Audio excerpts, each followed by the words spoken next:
Chapter 541.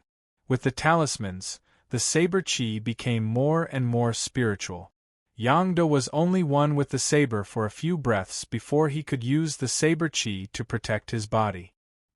He flew up and pounced towards where Yu Tuo and the female elite soldiers were. Kill! Although the female elite soldiers were surprised, they still had courage. The 20 to 30 elite soldiers let out a roar, and dozens of sabers surrounded Yangda. Yangda floated in the air, and saber lights flashed in all directions. Now that his hands were empty, he put his palms together and pulled out a bloody saber gleam that was 10 feet long. He swept it around and dozens of people were cut into two. A night of listening to the spring rain in the small building, a long saber in the killing field in the morning. As the saber gleam bloomed, dozens of heads flew up. The bloody light in Yang Da's hand swept through the killing formation. With one breath, he killed dozens of female soldiers. When he separated his hands, 2 saber gleams followed him. His footsteps were like God's, and with a slight flash, he was in another world. The saber in his hand was like a demon, and those who died under the saber had their blood essence sucked dry. At first, the female enlightened ones could still defend with their bravery, but after Yangda killed one round, they were all scared out of their wits. Then, Yangda let out a long roar and his body was filled with blood essence. He recovered from his skinny state. The blood essence that was absorbed by the demonic saber was refined by the collapsing black hole in his body and became extremely pure. It flowed into the bloody Lianhua and instantly replenished Yang Da's essence. The demonic true qi in his body surged, and in a breath, he stepped into another realm. He opened the acupoints outside his body, and his martial path surpassed the limit. He stepped into a peak that no one had reached before. Far away, river Styx hid on the clouds and looked at Yang Da's display of power. He nodded and said, "Taoist cultivators shouldn't interfere with the mortal world and shouldn't kill mortals. With such a performance, it was not in vain that I helped you cultivate your martial path divine art. You became a mortal scarier than Taoist cultivators." Now, let's see what reason you have to stop him from going on a killing spree. Originally, in order to fuse with the 6 voids and the golden chamber, it should return to the origin. The 8 phases fused and the 6 chi was born. The 8 diseases fused and the 6 chi was born. The 6 chi was blended and the 6 chi was born. The 6 chi was blended and the 6 chi was used to control the 6 chi from the inside. The 6 chi was used to comprehend the higher level of the Dark North magic skill, and the carefree wandering was achieved. Now, because of the mutation of the diabolism, it actually absorbed the blade intent of the devil blade and evolved into the great freedom and invisible blade chi. This saber technique is no longer inferior to ascetic Buddha's mystic door, formless sword art. Although it's only a martial path divine ability, with a sample, it's no longer difficult for me to deduce the demonic path's secret arts. A mere martial art of the mortal world can produce such a terrifying Tao art. My main body that's far away in some unknown world is indeed terrifying. Chen Ong and I painstakingly studied, but we only managed to create 2 basic methods, the celestial river magic power and sky magic power. We even used many of Cult Master Chen's Tao arts as a reference. The martial art that my main body casually created has such changes, as expected of a figure of the otherworldly cult master level. River Styx silently used her primordial spirit to calculate, but she still couldn't find any trace of the main body from the otherworldly world. She could only stop and push Yangda silently, allowing his divine art to become sharper. He killed so many people that heads rolled. The hundreds of elite soldiers sent by the Jurchen to stop them were almost all killed by him in a few breaths' time. If it was a cultivator, his primordial spirit would have been blinded by the murderous aura a long time ago, and the heavenly secrets would immediately send down a death tribulation. With internal demons running amok and external tribulations haunting them, they would either be burned to death by the demonic fire or killed by the enemy. However, Yangda was still immortal now. He wasn't afraid of karma, so he went on a killing spree. His true chi became more vigorous, and his demonic saber became sharper. Out of the hundreds of people, only a few dozen soldiers at the periphery managed to escape, because they were too slow. These soldiers still held a long spear in their hands, but their expressions were frozen, revealing an unconcealable fear. Yang Da's body was surrounded by bloody light, and a few saber chis took shape. He casually cut Yu Tuo in half, and the remaining people were scared out of their wit. They screamed and wanted to escape, but it caused Yang Da's bloody saber to flash, and their heads flew. Lin Ning and Zhou Chun looked at Yang Da, who was still standing amidst the mountain of corpses and the sea of blood, and they were inexplicably shocked. They watched as he wielded his saber like a demon, and his body became one with the saber. His eyes were bloodshot and filled with murderous intent, and his movements were in harmony with the saber's will. They knew that their sworn brother was already controlled by the saber. The demonic nature hidden in the demonic saber was compatible with his demonic art. Now, all his true chi had transformed into the chi of the demonic saber, and he was best at killing. Killing was really like mowing grass. His mind was already incomparably firm, and he dared to kill even billions of people, including the old, the weak, the women, and the children. He was a demonic saber, and no longer had any humanity. Luckily, Chen Ong treated his disciples well, and Yang Da's change was not irreversible. As long as his saber will was broken, he could still awaken his consciousness. In the future, he could temper his Tao heart, and it was not impossible for him to regain control of the demonic saber. He could truly bring this formless saber chi of incarnation into his own control. Even though there were endless dangers, it was also a righteous path of cultivation. He was not like Qiao Si and 14th Beilei, who had erased their original selves, and he was not like Wang Ming, who had killed his past self. Lin Ning came back to his senses, and his heart was filled with grief. He shouted at Yang De, "Yang De! Second brother! Wake up, don't forget! You are Yang De, don't forget our oath as brothers!" He turned and pulled out his long sword and shouted, "If you don't wake up, I will beat you until you wake up. Let's see if you really want to kill me as well." A hint of struggle appeared on Yang Da's face, and he suddenly became one with the saber. He turned into a long rainbow of saber chi and flew away. Lin Ning could not catch up, and he fiercely punched the willow tree beside him, leaving a deep fist mark. He was silent for a moment, and suddenly raised his head to say, "Third brother, now that second brother has already joined the devil, and it is all because of that old demon River Styx. If we want to save him, we have to find out what kind of ambush that old demon has given us the devil's skill. I want to test the devil with my own body, and find the flaw of the devil's skill. Third brother, this is extremely dangerous, but it is the only way to save Yangda. You must not stop me. If I am also controlled by the devil, find a chance to kill us. Tell esteemed master that your disciple is unfilial, and not only did I not control the devil, I was controlled by the devil, and I have let him down." Before Zhou Chun could stop him, he saw that the vital chi on Lin Ning's body contained a trace of devil chi. However, without Yang Da's demonic saber, he did not immediately join the devil.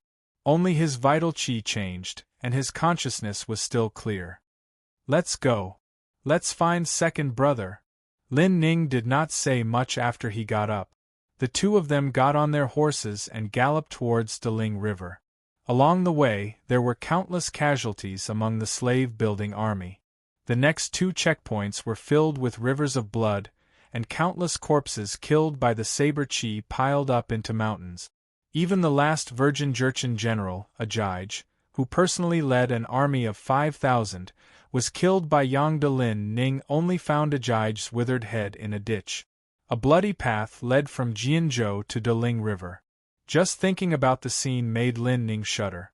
After Yang De joined the devil, when he killed, the enemy's blood would be sucked dry by the demonic saber, turning into his own vital qi, nourishing his vital qi, strengthening his physique, and at the same time, eroding his will to a deeper level. There was almost no bottleneck for him to improve, and he would become stronger with each person he killed. Now, he still had a killing technique, and a method to achieve the massacre the heavens, slaughter the earth, and sea of blood that he had yet to comprehend. If he were to comprehend the 2 devil skills passed down by river Styx, and if he were to kill these 100,000 Jurchen soldiers, how strong would Yang De be? Chapter 542. Below the great Ling River city, Huang Taiji followed a foreign monk up the high platform and looked at the great Ling River castle in the distance. That foreign monk wore a coxcomb hat, held a skull bowl, and was chanting. Looking at his body, he looked like an ordinary person, only his muscles and bones were especially thick. Obviously, he was not a fraud who deceived the world, but an expert whose mana had returned to the original state. The Lama was holding a crystal ball in his right hand. While mumbling, he suddenly raised his head and looked to the south, saying in broken barbarian language, "Your Majesty, there has been a great change in the south that you are concerned about. I see a Han coming this way, and there are 2 Han following him. They may be the ones you are looking for, but they don't have any magic power. Except for the one in the lead who is a bit strange, the other 2 are just ordinary people." Huang Taiji was furious and shouted to the people around him, "What are you Tuo and Ajij doing?" The attendant next to him had already figured out Huang Taiji's temper and knew that he didn't want to blame these 2 trusted generals. He just couldn't bring himself to do it, so he hurriedly knelt on the ground and said, "Master, please calm down. It must be that Han is too cunning and used other means to get past the 2 of you. But now that your Majesty is here, they can't cross the Great Ling River in front of your Majesty no matter what evil methods they use." Only then did Huang Taiji calm down a little and shout, "Come here and reprimand these 2 dog slaves with my decree." When the people next to him heard this, they knew that this matter had been brought up and put down gently, thinking that Yu Tuo and Ajij were indeed Huang Taiji's trusted subordinates. Unexpectedly, the foreign monk next to him said, "Your Majesty, there is no need to send more people." The crystal ball in his hand suddenly emitted a burst of light, projecting the situation of Ajij's camp dozens of miles away. The battlefield was covered with bones, and Ajij's withered head opened his mouth as if he was silently complaining and roaring. If Huang Taiji hadn't recognized his helmet decoration, he wouldn't have been able to tell that it was his appearance. For the first time, Huang Taiji's face became so ferocious. He roared, "Who dares to kill my great Jin warrior?" He almost couldn't stand steadily. This was even more of a blow to him than when he insulted Nirachi yesterday. His pair of small eyes were red, and a rare red glow appeared on his sunken black face.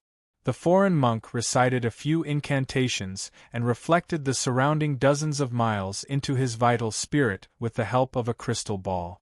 Then he said calmly, "Your Majesty, your warriors have been wiped out by the enemy. The one who attacked him was one of the 3 Han people. He was cast with a spell and turned into a devil who came to harm you and your army." Only then did Huang Taiji regain his composure and asked seriously, "Does Lord Xing have a way to kill them? I want to hang their heads on my flag." The foreign monk replied, "Khan, what we should be most wary of now is the shaman who cast the spell on them. They have your warriors to deal with. If I attack them, then when that shaman comes to harm you, who will protect you?" Huang Taiji calmed down and felt that what the foreign monk said made sense, so he ordered, "Pass down my order to the 3 armies. Whoever can kill one of the 3 Han people, I will promote him to be the Merezan of a flag. If he can kill all 3 Han people, I will make him the Gushan Urjan, the leader of a flag. I will do what I say." As soon as such a generous reward was announced, the generals around him immediately became excited and rubbed their palms. Naturally, such a reward would not be given to the soldiers, but to the generals under them. For example, in the future, the Jin would not be the leader of a flag. If one could become the leader of a flag, he would have countless subordinates under his command. It could be said that he had a high position and power, which had always been exclusive to the Bele. Now that Huang Taiji dared to let an outsider be the leader of a flag, he was taking a great risk. The group of Zhang Taiji was ready to move. Their eyes became as sharp as a wolf's, exuding a bloodthirsty aura. Huang Taiji secretly nodded. With such morale, what was there to worry about? The warriors under his command were like wolves, only then could they tear and bite the weak Han people. Suddenly, there was a commotion at the front and someone reported, "Master, we found a Han person appearing in our sight." Huang Taiji slammed the chopping board and shouted, "Surround him. If you can capture him, then capture him alive. If you can't, then kill him. Increase the troops in the direction of Daling River. If he escapes into the city, each and every one of you will be sentenced to death." He hurriedly looked at the front and only saw some commotion. He suppressed his anger and waited for the news from the generals at the front. From the beginning to the end, he had never considered the consequences of that Han person not going in the direction of Daling River. In his mind, that person would either go to the city or he would try to escape. There was absolutely no third option. The worst-case scenario was that that person would rush into the city, and he, the Khan, would be extremely embarrassed. At this time, he could also take this opportunity to push the responsibility to the subordinates of Amin, Haug, and the others, and use this opportunity to eradicate the dissident. At the same time, it would infuriate the morale of the army, and make them attack Daling River for revenge. Although the casualties were higher than expected, with a smaller population, they could just go to the south. If they lost morale, the good morale that he had built up since his 1,000-mile raid would be destroyed in one day. But Yangda had never thought of sending a letter to Zhu Dasho, or turning around to escape. In the eyes of the devil Yangda, there were only 100,000 soldiers and 200,000 commoners here, and they were delicious food. Even if it was not enough, he would not feel that it was too much. His freedom transformation had absorbed the blood essence of more than 10,000 people, and he had advanced to a completely unfamiliar stage. The dragon-capturing orifice located 3 inches away from his right palm, the entrance orifice located 3 inches away from his nose, and the 33 external orifice around him had all absorbed the genuine qi and developed all kinds of special supernatural powers. These supernatural powers were combined with his freedom transformation and invisible knife aura, and turned into a stream of knife aura that seemed to have a substance, and could be divided and combined at will. Saber energy could break through his body at any time, and he could even condense qi into a weapon that was sharper than a real divine weapon. With 2 blood-red long sabers in his hands, he suddenly leaped 300 feet, the saber energy expanding and contracting indeterminately. With one breath, dozens of lives would be taken, and with just a scratch, all the essence and blood in the body would be lost. At first, there were still people shouting to kill, but after a quarter of an hour, there were only withered corpses left on the ground, screaming and running for their lives. It was not more than 10,000 Jin soldiers besieging him, but Yangda alone, chasing after these 10,000, or even 100,000 soldiers. In order to kill him, Huang Taiji had set up a reward for Milirzen, but now there were already 3 Milirzen who had died under Yangda's saber. It was the remaining people who saw that the situation was not in their favor, so they asked others to protect them and escape. In Yangda's eyes, they only had slightly more essence and blood, which was not worth the essence and blood of 2 people. That was why he did not care about the pursuit, otherwise more people would die. Those Jian knew were still savages. Apart from a few aristocrats who were more civilized, the others were still like livestock, barbarians who hugged pigs to survive the winter. Now, they had only been barbarians for a few years, and Yangda's supernatural power was too bloody. After the essence and blood of the corpses were drained, it was easy to imagine that the souls were extracted. In the eyes of these people, Yang De was naturally like a devil. How could a human fight with a devil? Chapter 543.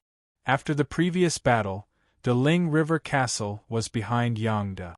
But now that his demonic aura had seeped into his heart and lungs, he was cold and merciless. He only knew how to kill as soon as he found someone and did not care about this mission. Seeing the Jin army retreating to the main camp and giving him the road to De Ling River, he did not hesitate and rushed to the main camp with the most people. The Jian Nu elites were scared out of their wit. One of the warriors, "Oh boy," shouted, "Yi Nu, the Khan ordered us to surround De Ling River Castle and stop the Han people from entering De Ling River. Why did you withdraw your troops? If there are no troops to protect the trench walls, once your side is in chaos, Garrison Tulish will also be in chaos. How can just 2 trench walls stop the Han people? If that person leaves, you will be the first sinner of our army." Yi Nu was still shocked. Hearing Oh Boy's words, he retorted, "Oh boy, that demon is so fierce. Even you, the #1 warrior of Manchuria, do not dare to stop him. Why do you brothers want to die?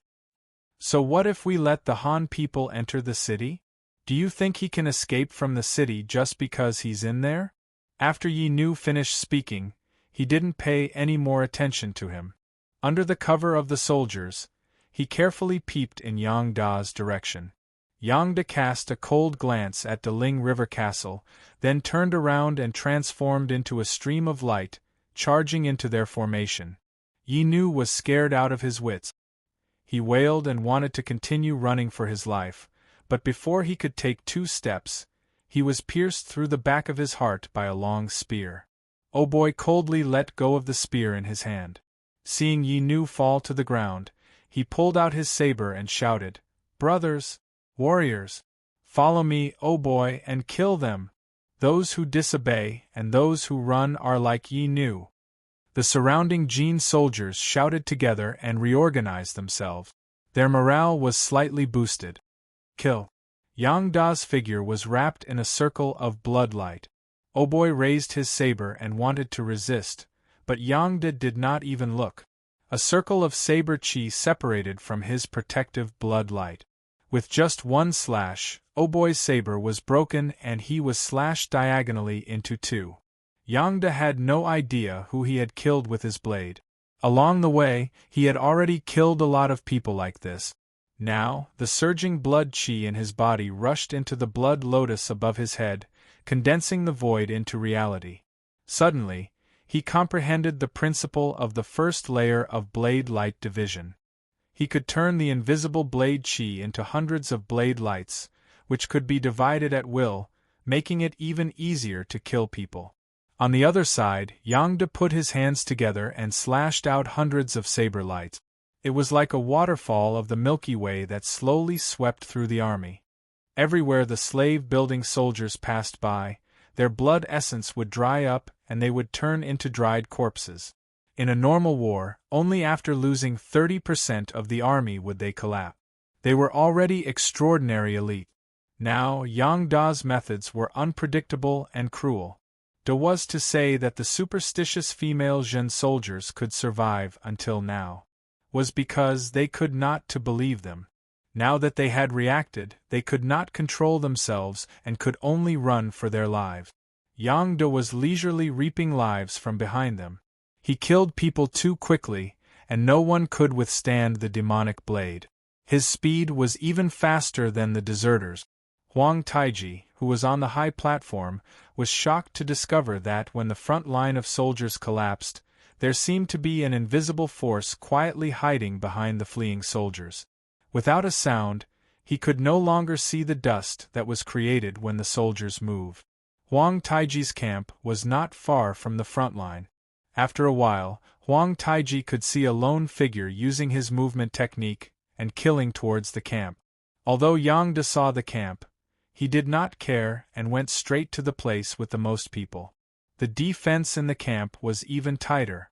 Huang Taiji's younger brother, Duo, was personally holding the line. On his left and right were 4 to 5 shamans and a Han Daoist. When they saw Yang De stepping into the camp and walking towards them, they were filled with killing intent. Seeing this scene, Yang De still smiled and said, "I wonder if you unorthodox people can stop me for half an hour?" Duo did not answer because Yang De was speaking in Han. How could the Jiannu barbarians understand him? The Han cultivator among the five suddenly opened his mouth and sneered, "What a big tone! A mere mortal who has only been refined with some magic, yet he dares to be so arrogant. You have killed countless people, and have already violated the harmony of heaven. Dying in this Taoist's hands can be considered a form of merit." The Taoist stirred the long banner and a black gas descended from it, turning into a dragon bearing its fangs and brandishing its claws. This fog was refined from miasma. The surrounding Manchu soldiers all smelled a fishy sweetness in their mouths and nostrils before turning into pus. Duo's expression changed. The shaman behind him muttered in barbaric language, and suddenly a few phosphorescent flames rose from the bone chi in his hand, protecting Duo and the others. Yang De did not dodge and allowed the black fog to spread. Very soon, he was lost in the black fog and could not be seen.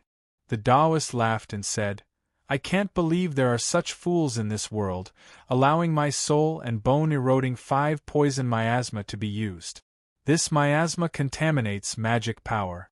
After 3 breaths, I'm afraid even a piece of refined iron will turn into pus." Duo was all smiles and said in barbaric language, "Master's magic is indeed formidable. I will definitely write to the Khan and ask for your credit." Before his voice had died away, a red light suddenly flashed in the black fog, and a 10 feet long great boundless saber chi pierced through the void. With a flash of light, the Taoist's expression changed greatly. The protective light from the long banner in his hand was split open, and a faintly discernible saber chi pierced into his chest. Along with his soul and blood essence, it broke out of his body and killed all the shamans and shamans who were close to him. Only the great shaman standing behind Duo had 4 phosphorescent flames destroyed. He summoned a white bone pagoda that floated above the 2 men's heads. The other shamans and generals on the left and right were killed with a single breath of the saber chi. The great shaman's expression changed, and he spat out a mouthful of blood. He said in a panic, "Baylor? That Han man's magic is formidable. I'm afraid I can't defeat him. Master Baylor, quickly go to the Khan for help. I'll stay here and stop this Han man for you. Master Baylor, go quickly. Only Lord Zhang Jia, who serves the Khan, can kill this Han man. Baylor, quickly go and ask him for help." Duo had only run a few steps when he saw the pagoda protecting the great shaman behind him shatter, and he was also dismembered by a saber light. The next moment, Duo felt his body lighten, and he suddenly flew up. His vision suddenly turned to a strange angle, and he could see a headless corpse wearing the same clothes as him, its blood essence sucked away by the saber light. He suddenly understood. So that's me. He felt his soul being swallowed up by a bloody light, and he fell into boundless darkness. Huang Taiji, who was on the high platform, suddenly heard someone report, "The Khan. The central army has been breached. All the consecrated shamans have been killed by that Han man. Duo and Baylor have unfortunately died. Now the 4 armies are in chaos, the soldiers are in a mutiny, they are already in a mess, killing each other and running for their lives. That Han is killing anyone he sees. Another 2 Baylay and a banner commander have died in his hands.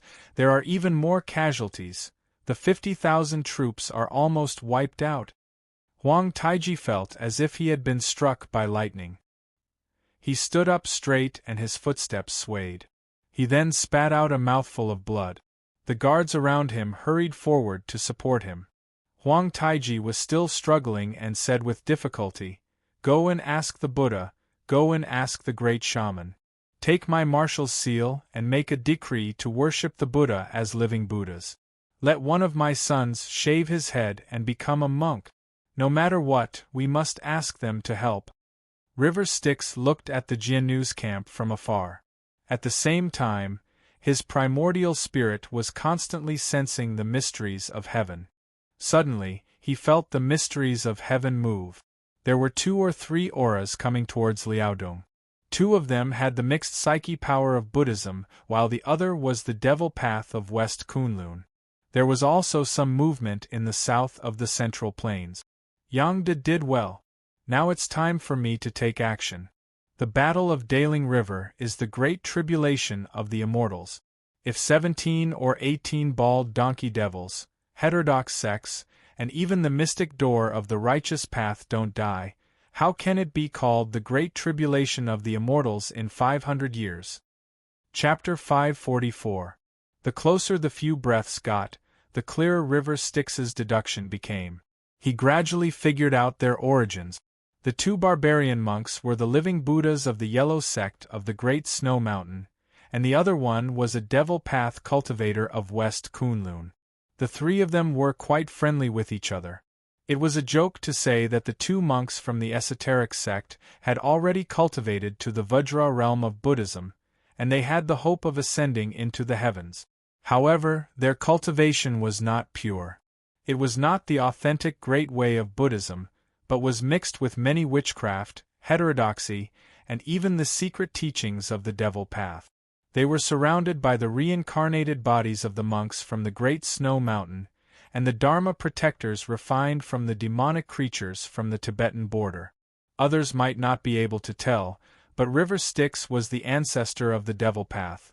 So how could he not see that these things were refined from the secret teachings of the devil path? However, they had modified some parts that were too cruel, and used the Dharma and Psyche power to cleanse them.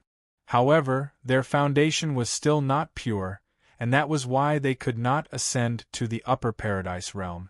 Sakya's method was far from the Central Plains Chi cultivation, but it was very compatible with the devil path. It could be said that it was a thought of Buddhism.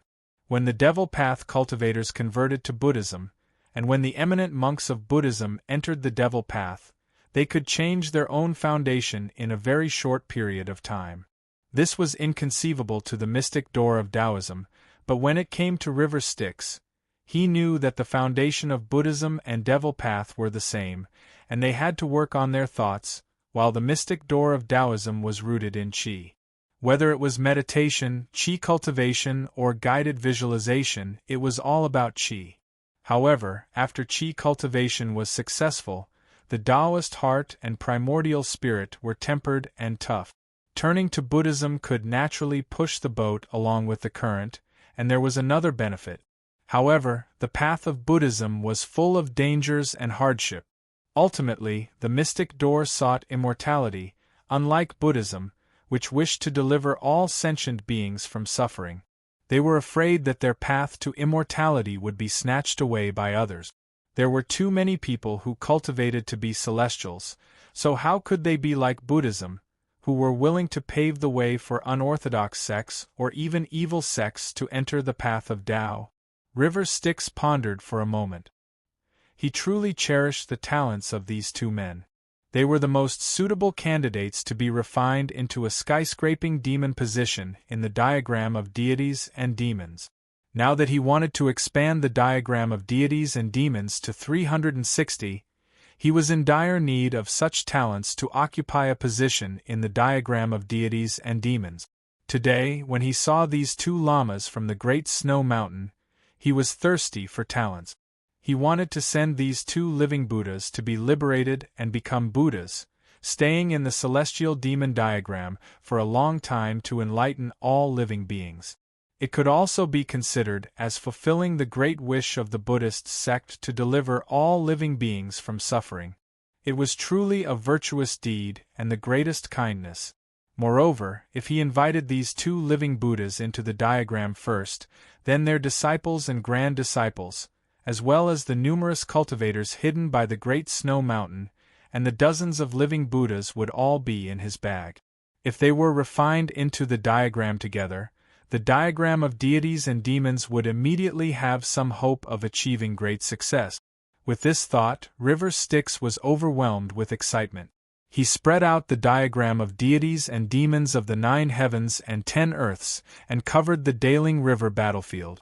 The skyscraping demons transformed into Jurchen barbarians and great Ming defending generals. The Yin demons transformed into the Ming army's golden soldiers. The formation in the diagram of deities and demons was spread out, restoring the Daling River battlefield to its original state. If the 3 immortals and 2 elders were here, they might have seen some flaws, but the skyscraping demon path of Buddhism was only based on thoughts. Under normal circumstances, it had some resistance to the Yin demons of illusion, but when faced with a demon ancestor like River Styx, it was more restrained. This was because the Tao of Taoism was outside the world, but the true Buddha of Buddhism was in the heart. The Tao of heaven and earth was not easy to transform, but the true Buddha in the heart was easy to deceive.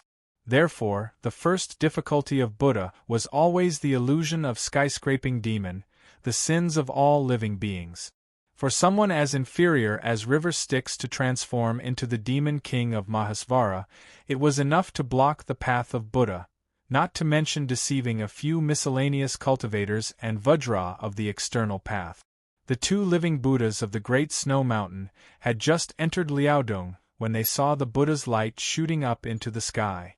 On the ground there were golden lotuses, sky lanterns, heavenly flowers, heavenly maidens, treasure lids, sandalwood incense, and chanting. They dyed the mountains and rivers in a radius of 10 miles into pure gold.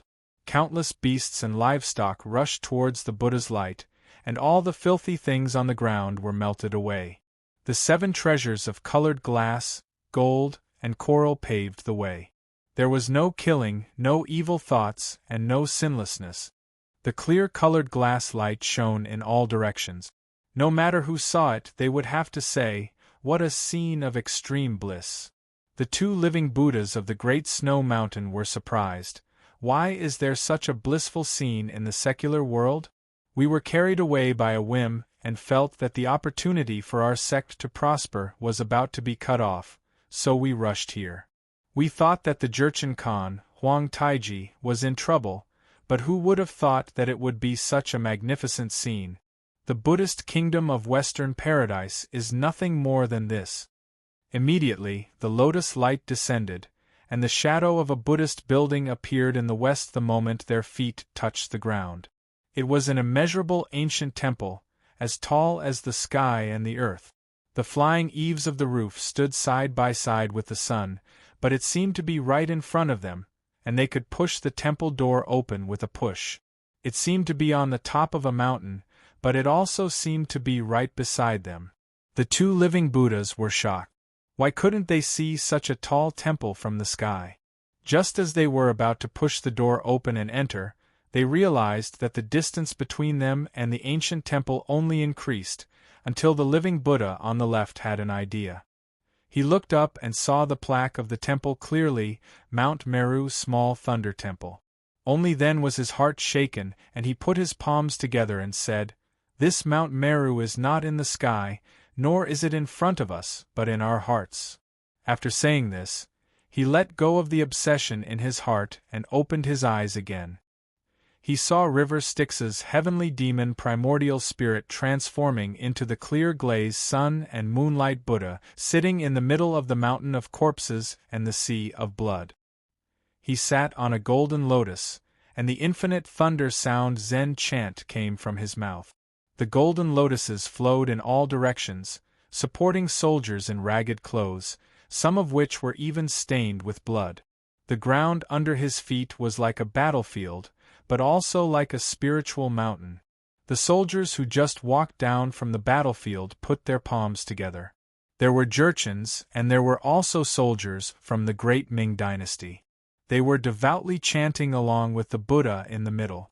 There were also bears, tigers, jackals, rabbits, deer, and small animals. All of them were kneeling at the feet of the Buddha, listening attentively. Even though the jackals were hungry, and the deer was just beside them, they did not show their bestial nature. Just as he was in a daze, the other living Buddha also entered the Mount Meru Thunder Temple. He was also inexplicably shocked, and he could not help but sit down cross-legged to listen to the Buddhist sound Zen chant. However, when they listened carefully, they only felt that the Buddhist sound was sometimes loud and sometimes soft, sometimes by their ears, and sometimes at the sky. Even though they were immersed in the boundless essence, they could not remember a single word. The two of them were so anxious that they scratched their ears and cheeks in extreme pain. When they saw the peaceful faces of the people around them, as if they had understood something, they became even more anxious. River Styx sang for a total of 3 days, planting the heavenly demons' demonic sound firmly in their thoughts, infecting and demonizing them. Gradually, it controlled a bit of their original selves, and through the anxiety and scratching feeling, it sensed the restlessness, anger, and other external demons in their hearts. Chapter 545. Seeing that it was sufficient, River Styx stopped his preaching and said in a thunderous voice, "I have been preaching for 9 days, have you learned anything? If you have any questions, you can ask me." The 2 living Buddhas could not hold it in any longer. Hearing his permission, they asked hurriedly, "The teachings of the revered one are profound, but why can't we remember a single word of it when we hear the mantra, big and small, near and far?" River Styx smiled and said, "That's because your mind is uncertain. I preach to all living beings from the heart, and the Zen sounds are preaching to the heart. If your heart is anxious, Mount Meru will be 90 million feet tall, and even the thunderous sound of the Dharma will be as soft as a mosquito. If your heart is moved, Mount Meru will also tremble, and naturally it will be near and far. This Lei-In temple is not in the various worlds, nor is it in the Buddhist kingdom, it is only in your mind. As for why your heart can't hear a single word of it," River Styx made a hand sign and smiled, "it's because your heart doesn't know what to listen to. Those who seek good karma will naturally feel good karma." Ahmed Ba. The group of defeated soldiers put their palms together and chanted the name of Buddha. Those who seek afterlife will naturally feel the afterlife. Ahmed Ba. The group of wandering ghosts who died in battle also chanted in unison. Those who seek enlightenment from the Dharma will naturally listen to my teachings. Chirp, chirp, chirp. It was a bunch of animal language, and countless animals made all kinds of sound. Buddha is in the heart, not in front of your eyes. Ma Dwajie, listen to your heart, and you will naturally hear the pure Zen singing. There was a circle of clear glass light on top of River Styx's head, and endless sunlight and moonlight were released from his shoulders. He had indeed made a grand appearance. The sky demon's primordial spirit was also formed from thoughts. With a thought of Buddha and demon, it was naturally not a difficult task to transform into the clear glass light and moonlight King Dharma form. After listening to his lies, the foreign monk Ma Dwajie really calmed down and listened to the trace of sky demon in his own consciousness. He focused his mind on one of the 36 sky demons in this world. Sure enough, he immediately fell in love with the sky demon. He felt that all his questions had been answered, and he couldn't help but burst into tears. The heavenly demon explained magic to him and personally distorted his foundation. Gradually, a round light appeared behind Ma Dorj's head and his body emitted a fragrance. Even the protector beside the Dharma idol turned his hostility into harmony. The most troublesome mixed demonic chi and demonic chi were all transformed into pure Buddhist psyche. Of course, this was only on the surface. In reality, Ma Dorj had directly refined it into the celestial demon diagram. The God-fiend diagram was a Dharma treasure for a sky-fiend to attain the Tao. Refining a mere God-fiend was naturally a trivial matter. Even the mystique that Ma Duo-Jie desired the most was reflected by the demonic will. He borrowed the countless demons and e'en devils in the celestial demon diagram, as well as his own tainted wisdom to deduce it. Ma Duo-Jie saw that the private Buddha Deva Dharma Guardian monastery that he cultivated, borrowing the Dharma arts of all Dharma guardians, gods and devils, had suddenly transformed into a grand vow like a dome, covering all Dharma realms.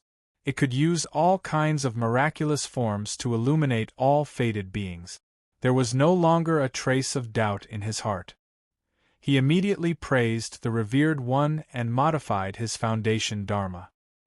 He chanted Buddhist mantras, and the light behind his head shone brightly. The beasts, lonely souls, and even the Jurchen elite soldiers and the Ming dynasty soldiers seemed to have sensed his Buddhist mantra. They turned into a dharma idol and hung behind his head. The countless Een devils in the God-fiend diagram entered the Buddhist light behind his head, and the two sides refined each other. Ma Dorje felt that these enlightened Dharma idols were continuously providing him with pure vow power. Even the sentient beings in this realm that had thoughts that were compatible with his also turned into pure psyche power for him. He did not know that these were Een devils formed from the sentient thoughts of sentient beings. He only thought that they were sentient beings that he had sensed. As he devoutly enlightened sentient beings, he borrowed the psyche power to cultivate. In just a few moments, his mana increased greatly and he refined himself into a heavenly demon in the God-fiend diagram. Before he succeeded, he felt that the supreme light in his heart was perfected. Suddenly, the Bodhi heart was activated. The ferocious and horrifying Vajra Dharma form behind him suddenly turned and transformed into a benevolent and peaceful big-bellied Arhat. As the Dharma idols he enlightened chanted Buddhist mantras together, they completely erased their sense of self and turned into a heavenly demon of river Styx. At this moment, this heavenly demon with the foundation of Buddhism turned his own self and soul into a large amount of pure heavenly demon psyche power and provided it to river Styx. Suddenly, 360 pure heavenly demon psyche power was transformed from his countless thoughts and entered into river Styx's heavenly demon primordial spirit to replenish the 120,000 missing thoughts and mana. River Styx felt that this demon could still refine Een devils endlessly to provide psyche power for himself. In a night, the psyche power provided could refine about 3 heavenly demon psyche power. Suddenly, he understood the principle of Buddhism and demon opposing each other. He thought to himself, so, when I enlighten the disciples of Buddhism to become the heavenly demon under my command, there are such benefits. They can provide me with an endless supply of psyche power. If I refine Whitebrow, Zun Sheng, and Xian Ru, wouldn't my cultivation experience increase tremendously? If I refine all the living beings in this world, even if the Buddha from the upper realm descends, I can beat him up like a dog. What a pity! I'm afraid I won't agree to it. The disciples of the demon sect are also a bunch of useless people. They should have been cultivating their psyche power, but they insisted on learning from the mystic door to cultivate their chi and primordial spirit. They only left behind a small path of God-fiend that can still be used. The disciples of Buddhism in this world are like fat lambs to me. Eating one of them is a great supplement. These 2 foreign monks did not have a high cultivation experience in Buddhism. They relied on unorthodox methods to cultivate the Vajra Dharma form, and they are still so nourishing. Furthermore, they can refine the God-fiend diagram for me. River Styx secretly opened his eyes and looked at the other living Buddha. His eyes were green like a wolf. The big monk will teach the little monk, and the big living Buddha will cultivate the little monk. Then, the little monk and the little monk will grow into the big monk and the big living Buddha. There will be endless children and grandchildren. In the end, they will all ascend to my God-fiend diagram and become heavenly demons. Isn't this a beautiful future? Who knows, I'll have to become a Buddha and open up a Western paradise to educate all living beings. The more River Styx thought about it, the more he felt that the bald head was cute. The Buddha that he transformed into was also becoming more and more amiable. The other living Buddha from the Great Snow Mountain did not last long either. By now, he had been mostly refined. River Styx decided to use his chi to activate the endless Een demons, heavenly demons, and godly demons in the God-fiend diagram. The living Buddha's consciousness did not even struggle before it was forcefully refined. The boundless Buddha diagram suddenly turned into a scroll in River Styx's hands.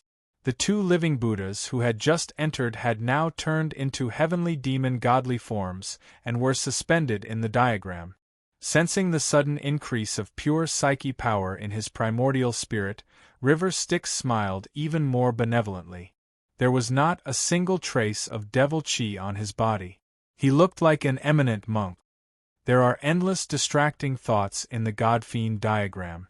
In the past, my energy was limited and I could only refine 1 in 100,000 of them.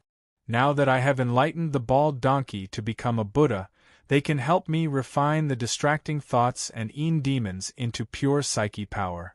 A heavenly demon like this is like another me. Moreover, the changes in supernatural power are not the same as the heavenly demons I refined in the past. I still have to turn those old heavenly demons into Buddhas once, and then turn them into heavenly demons. Only then can they help me refine the distracting thoughts and provide me with psyche power. Although it is easy to convert between devil and Buddha, it will take me decades of hard work. River Styx pondered and said, "It is better to capture the bald donkey to refine the demons. It is more convenient and faster than refining the demons myself.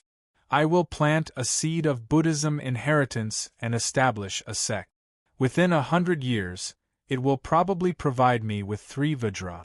If I let them grow for 500 years, I might be able to produce an Arhat. However, this is too risky. It is better to harvest them in the Vajra realm. The good thing about this business is that there is an endless supply. It is like farming to harvest heavenly demons." River Styx calculated and felt that this was a good business. He released a living Buddha that he had just refined and asked, "How many Buddhist cultivators above the Vajra realm are there in the Great Snow Mountain? Are there any Arhats? Bodhisattvas?" The heavenly demon replied, "There are millions of believers in the Yellow Sect and hundreds of thousands of disciples. However, there are only 19 of my level of cultivation. They are all titled living Buddhas. There are also 3 venerables whose cultivation is above mine. They are the Arhat state that the demonic lord mentioned. It is said that there is a patriarch who cultivates in seclusion whose cultivation is unfathomable. However, I do not know the truth." River Styx calculated with his fingers and released another newly refined heavenly demon, Madhwajya. He said, "The 2 of you will sneak back to the Great Snow Mountain and secretly attack those bald donkeys who have the same cultivation as you. You can first teach them the grand vow like a canopy, overturn all Dharma realms. Let them enlighten the believers and absorb their psyche power for cultivation. I have my secret hand on this technique. When they have cultivated to a certain realm, they will definitely be able to sense the celestial demon diagram. When the time comes, you can activate the celestial demon diagram and secretly refine them. At first, you can refine one of them in about 6 months. When you have gathered 6 people, set up the little heavenly demon formation and receive the projection of the realm of desire in the celestial demon diagram. The time will be greatly reduced. When I am free, I will let the 2 of you become Buddhas. When the time comes, carefully train the younger generation. When they have become Vajra, you can lead the others to refine them." Chapter 546. The heavenly demon Madhwajya had just moved a few hundred miles when they saw a grayish-black conveyance light in front of them. They stopped and saw the conveyance light vanish, revealing a Buddha wearing white bone prayer beads on his head. Although he was dressed like a Buddhist, his foundation of magic power was mixed. He had the foundation of the breathing technique of the mystic door, and there were also traces of the meditation power of Buddhism. He was definitely a person from the unorthodox school. The unorthodox school did not care about meat and vegetables, and they did not expect to ascend. Therefore, it was not important for them to purify their Taoist foundation. Most of the unorthodox school people had already given up the hope of immortality and ascension. They only wanted to practice an invincible magical power in this life, so that they could be at ease. There was no choice when it came to cultivation. Most of the time, they would practice whatever magic power was powerful. As a result, some of the unorthodox schools, at a lower level, had magic power that was even more powerful than that of the orthodox mystic door. Even the orthodox schools were afraid of their disciples making mistakes, so they did not dare to teach some powerful magic power. The unorthodox schools were really unscrupulous. This Buddha Tiger Zen was one of them. He was basically a Taoist, but he envied the powerful magic power of the Devil School, so he practiced some magic of the Devil School. Later, he became friends with Ma Duo Jie and the others, and also practiced some Buddhism. Although he had a variety of methods, practiced a powerful sword technique, and was proficient in several vicious magic power, he had no hope of going further. Now, all he wanted to do was to practice a superb spell or refine a powerful magic weapon to protect himself and survive the 49 great tribulations of the immortals every 500 years. Then, he could roam freely for another few hundred years. Ma Duojie stopped the rainbow light and asked with a smile, "Oh, it's the Venerable Tiger Zen. Senior brother and I are preparing to return to the Great Snow Mountain to practice. May I know what the Venerable called us for? If there is nothing, we still have to leave." Seeing that they were so impatient, Tiger Zen's original guess was confirmed. He hurriedly said, "Masters, please don't be in a hurry. I had some fate with the Jurchen chief Huang Taiji. I saw that he had some luck, and the Jurchen dragon chi was faintly formed. In the future, he would definitely cause some trouble for the Ming dynasty in the Central Plains. I wanted to take this opportunity to collect some evil blood chi and borrow some souls to practice a heavenly soul-sucking magic. But just now my soul sensed that Huang Taiji is in trouble, so I came to investigate. I know that the two of you have been interested in that slave for a long time. You want to take advantage of the rise of the Jurchen to promote the Yellow Sect. The Buddhism in the Central Plains is xenophobic. Korea, Siam, and Japan are the places where the Vinaya sect and the Pure Land sect appear. They denounce the Orthodox sect that the two of you came from as heretical. If we don't take advantage of the rise of the Jurchen, it would be difficult for us to intervene. Since the two senior brothers came from the north, they must have seen Huang Taiji's life and death. Can you let me know so that I don't have to run back and forth?" Ma Duojie pretended to ponder for a moment and looked at his senior brother awkwardly. Tiger Chan was also tactful. He just smiled and waited patiently at the side. As if remembering their friendship, Ma Duojie sighed and said, "Huang Taiji has only lost one match and is not in danger yet. Since Venerable Tiger Chan has called us over, there must be something else." Only then did Tiger Chan nod and admit, "I have just calculated once. Huang Taiji's fate is indeed like this.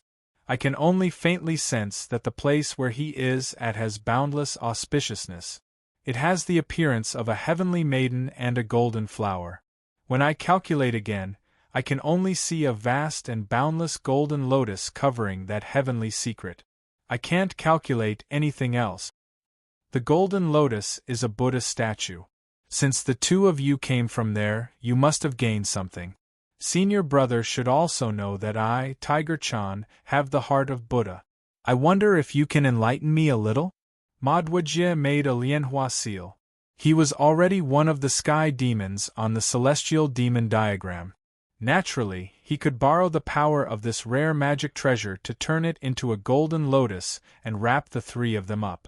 When Tiger Chan saw this golden lotus, he was even more certain that the two of them must have gained something amazing.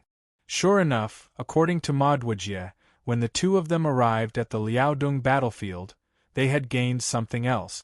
It turned out that the bloody chi of the battlefield and the evil chi of the army had aroused the response of a Buddhist treasure underground.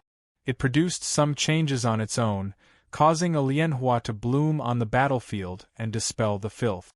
However, such an auspicious treasure countered Huang Taiji's fate, so he was momentarily depressed and lost. After the two of them arrived at the battlefield, they found the Buddhist treasure through these clues. Now they were preparing to invite it back to the great snow mountain of the Yellow Sect to suppress the sect's fate. Tiger Chan immediately bowed down and said, Tiger Chan's heart is eager to Buddha. I dare not count on this Buddhist treasure, nor do I hope to see it. It's just that I was a step late and missed this treasure. I am filled with regret. I only hope that the two of you can enlighten me on the Dharma from this treasure. Let Tiger Chan also listen to this extraordinary Buddhist truth. What he asked for was not excessive. Moreover, Tiger Chan was not much weaker than either of them. With the two of them here, they were not afraid of him snatching it. Therefore, Madhwajya smiled and said, What Venerable Tiger Chan is asking for is not difficult. Even if Venerable Tiger Chan takes a look at it, it's not a big deal. Even if Venerable Tiger Chan wants to use this to comprehend, I believe it won't be difficult as long as you join our sect. With a shake of his right hand, a golden lotus bloomed in his palm. He picked it up and handed it to Tiger Chan for him to look at. When Dutta Tiger Chan looked at the golden lotus, he suddenly felt a supreme light in his heart. A spell of hundreds of Sanskrit words flowed into his heart.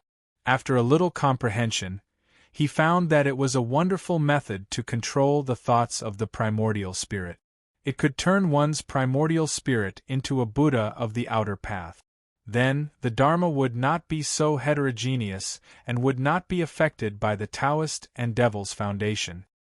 He only needed to use the pure light of the golden lotus to get through the initial moment when his thoughts were at their weakest, so that he would not be harmed by the heavenly demons. Tiger Chan was overjoyed and did not think too much. He was friends with Madhwajya and knew that they had long wanted to pull him into the Yellow Sect and become a Dharma protector of the outer path. However, Dutta Tiger Chan had always disliked being restricted, so he did not agree. Now that he had obtained such a benefit and had the foundation of the Dharma, his position in the sect could be discussed in the future. In this case, he might as well be a family with them. Why should he be afraid of being harmed by them? This was to receive the pure light of Buddha emitted by the heavenly demons in the picture of gods and demons to cleanse his mixed thoughts.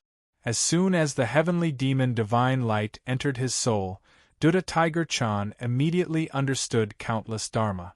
Greed, hatred, obsession, desire, and evil immediately surged into his heart.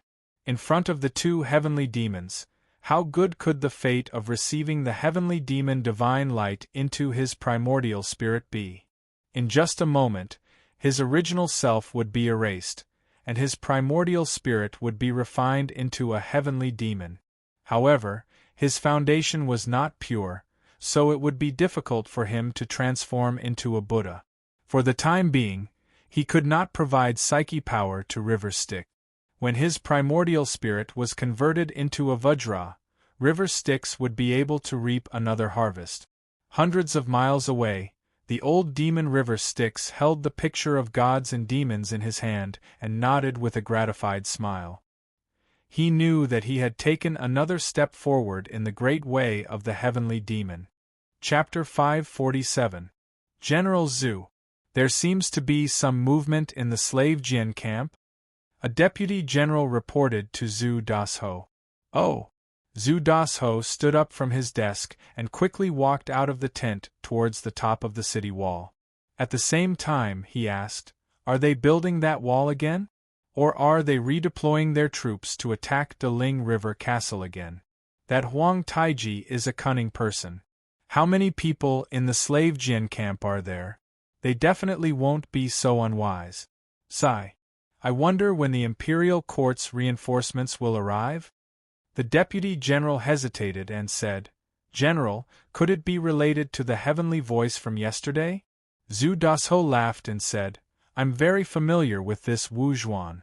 The voice is indeed his, but how can he have the courage to insult the chief? I'm afraid he's still worried about begging for mercy from the Jurchen after his defeat. He's just a mediocre person and can't be of much use. If he comes to save me, as long as the enemy shows the ability to defeat him, he will retreat. On the other hand, His son Wu Sangui has the feeling of a dog father and a tiger son, but he's just a tiger among dogs. Zhu Dasho stood at a high place and looked into the distance. As expected, he saw smoke and dust billowing from the Jurchen camp. The flags seemed to have fallen to the ground. There seems to be some movement. Zhu Dasho pondered and said, "Could it be that the imperial court has other reinforcements that I don't know about?"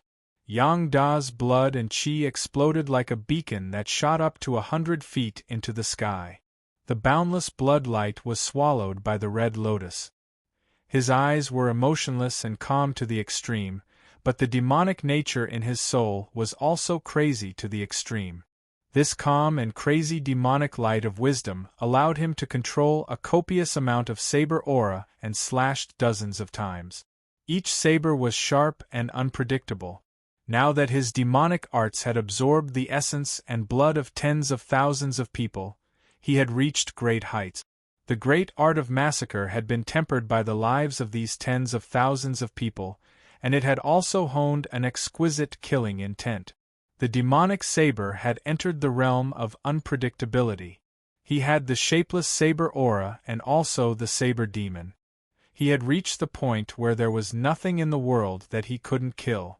Even Yang Da's greatest shortcoming, the wisdom of the martial path, was no longer a shortcoming because he had sensed the 30-odd sky demons in the unseen world, which was equivalent to him gaining sentience from the endless battles of the Yin demons in the Central Plains.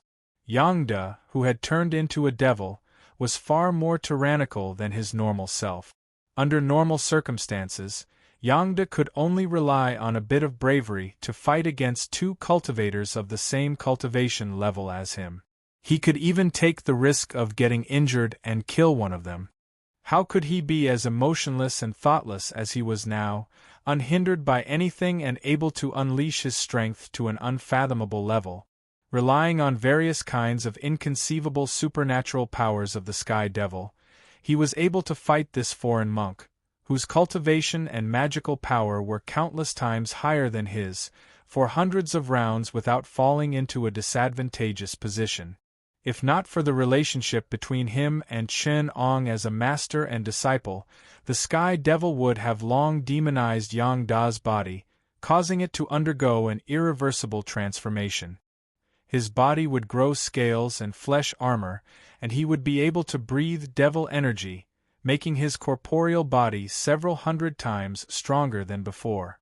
With the addition of supernatural powers such as heavenly ghosts, deities, and demons, he would have long killed this old lama. But because of this limitation, both of them were in a stalemate. If not for Yang Da being able to kill the nearby soldiers to recover his strength and injuries, he would have long fallen into a disadvantageous position. But now all the soldiers who dared to come near them were all killed, and Yang Da's situation was getting more and more dangerous. Huang Taiji watched the battle from afar, his eyes filled with hatred as he stared at Yang Da, as if he wanted to tear him apart alive. He bit his lower lip, drank the blood from his mouth and said with a smile, "Anyone who dares to come near Lord Xing and the demon will be killed. Killed without mercy. That demon has no blood to replenish himself, and Lord Xing has gained the upper hand. We are about to win." Looking at the soldiers around him, who were in a sorry state and had their banners in disarray, he couldn't help but feel depressed. There were only a few hundred of them left, but he had 50,000 elite soldiers, and there were 50,000 servants from the Mongolian and Han army. He suffered such an undeserved disaster, and it was all caused by one person. How could he not be heartbroken? He almost let out a long howl, but he didn't dare to do so. After such a huge defeat, the few Bailey who had already lost their power would definitely make a move. If he allowed them to take the opportunity of his falling prestige to contact their old subordinates, his position as Khan might not be stable. Even if he could stabilize the headquarters, after this huge defeat, the strength of the headquarters would decline, and those Mongolian tribes who had already surrendered would have strange ideas. The prestige of the Great Ming was already far greater than the influence of the Jurchen. If it was not stable, the Jurchen might lose their control over the Mongolian tribes. Therefore, Huang Taiji could only bear with it. He couldn't show any signs of fatigue or weakness. Both inside and outside of the Great Jin were wolves who were eyeing them covetously. Even these generals who seemed to be loyal to him, when he showed a hint of weakness, could turn into wolves and bite the flesh and blood they desired the most, power, especially those ambitious brothers of his. At this time, Huang Taiji suddenly saw two silhouettes standing not too far away from him. A Han man sat on a horse and looked at him coldly. Before Huang Taiji could react, he saw a shadow quickly float over from the horse. It was so fast that even with the elites around him, none of them were able to fire an arrow. The group of Jurchen generals only felt their vision blur, and then they saw a person in front of them. "There's an assassin!" The guards on the left and right shouted. Among them, there were also people who were highly skilled in martial arts. They knew that this kind of lightness skill was shocking. Fortunately, it didn't seem to be a demon that couldn't be stopped by human strength. They still stood in front of him loyally. But how could Li Ning, who had tried to become a demon, be ordinary? He wasn't as scary and inhumane as Yang Da, but when he attacked, he was more ruthless.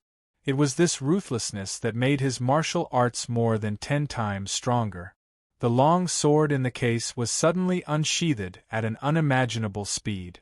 The light of the sword only made a turn in front of the guards, and Li Ning had already passed them without stopping. At this moment, a line of blood appeared on the neck of the guards, and they fell in shock. Li Ning seemed to have entered an uninhabited land. Even though Huang Taiji and his left and right rushed forward, they only fell one by one. Huang Taiji saw a banner leader die, another Bei Li's head fly up, some ran, some died. He only felt a burst of dizziness. He wished he could die at that man's hands immediately, but he quickly came back to his senses, and ran forward 10 times more resolutely. Li Ning's eyes were faintly red, and the sword in his hand was even fiercer. The long sword in his hand was not the one that River Styx had given him. It was just a fine iron sword that cost 30 taels of silver from a normal blacksmith. In his hand it was protected by his vital qi. It could break through countless armor and it could still kill. Countless of Huang Taiji's guards tried to protect him, and Li Ning's sword was already bleeding like a river. However, Huang Taiji still managed to escape further and further away. He let out a fierce roar, and his Zhen Qi increased by 30%. The edge of his sword emitted a 3 feet long blood-red sword aura, and more than 10 people who were blocking his way were cut in half. At this point, no one could stand between Huang Taiji and Li Ning.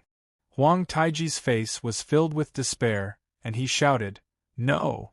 When Zhou Chun saw Li Ning's cold and sharp eyes, just like Yang Da's, and the vital qi on his body was faintly covered with devil qi, he couldn't help but become anxious.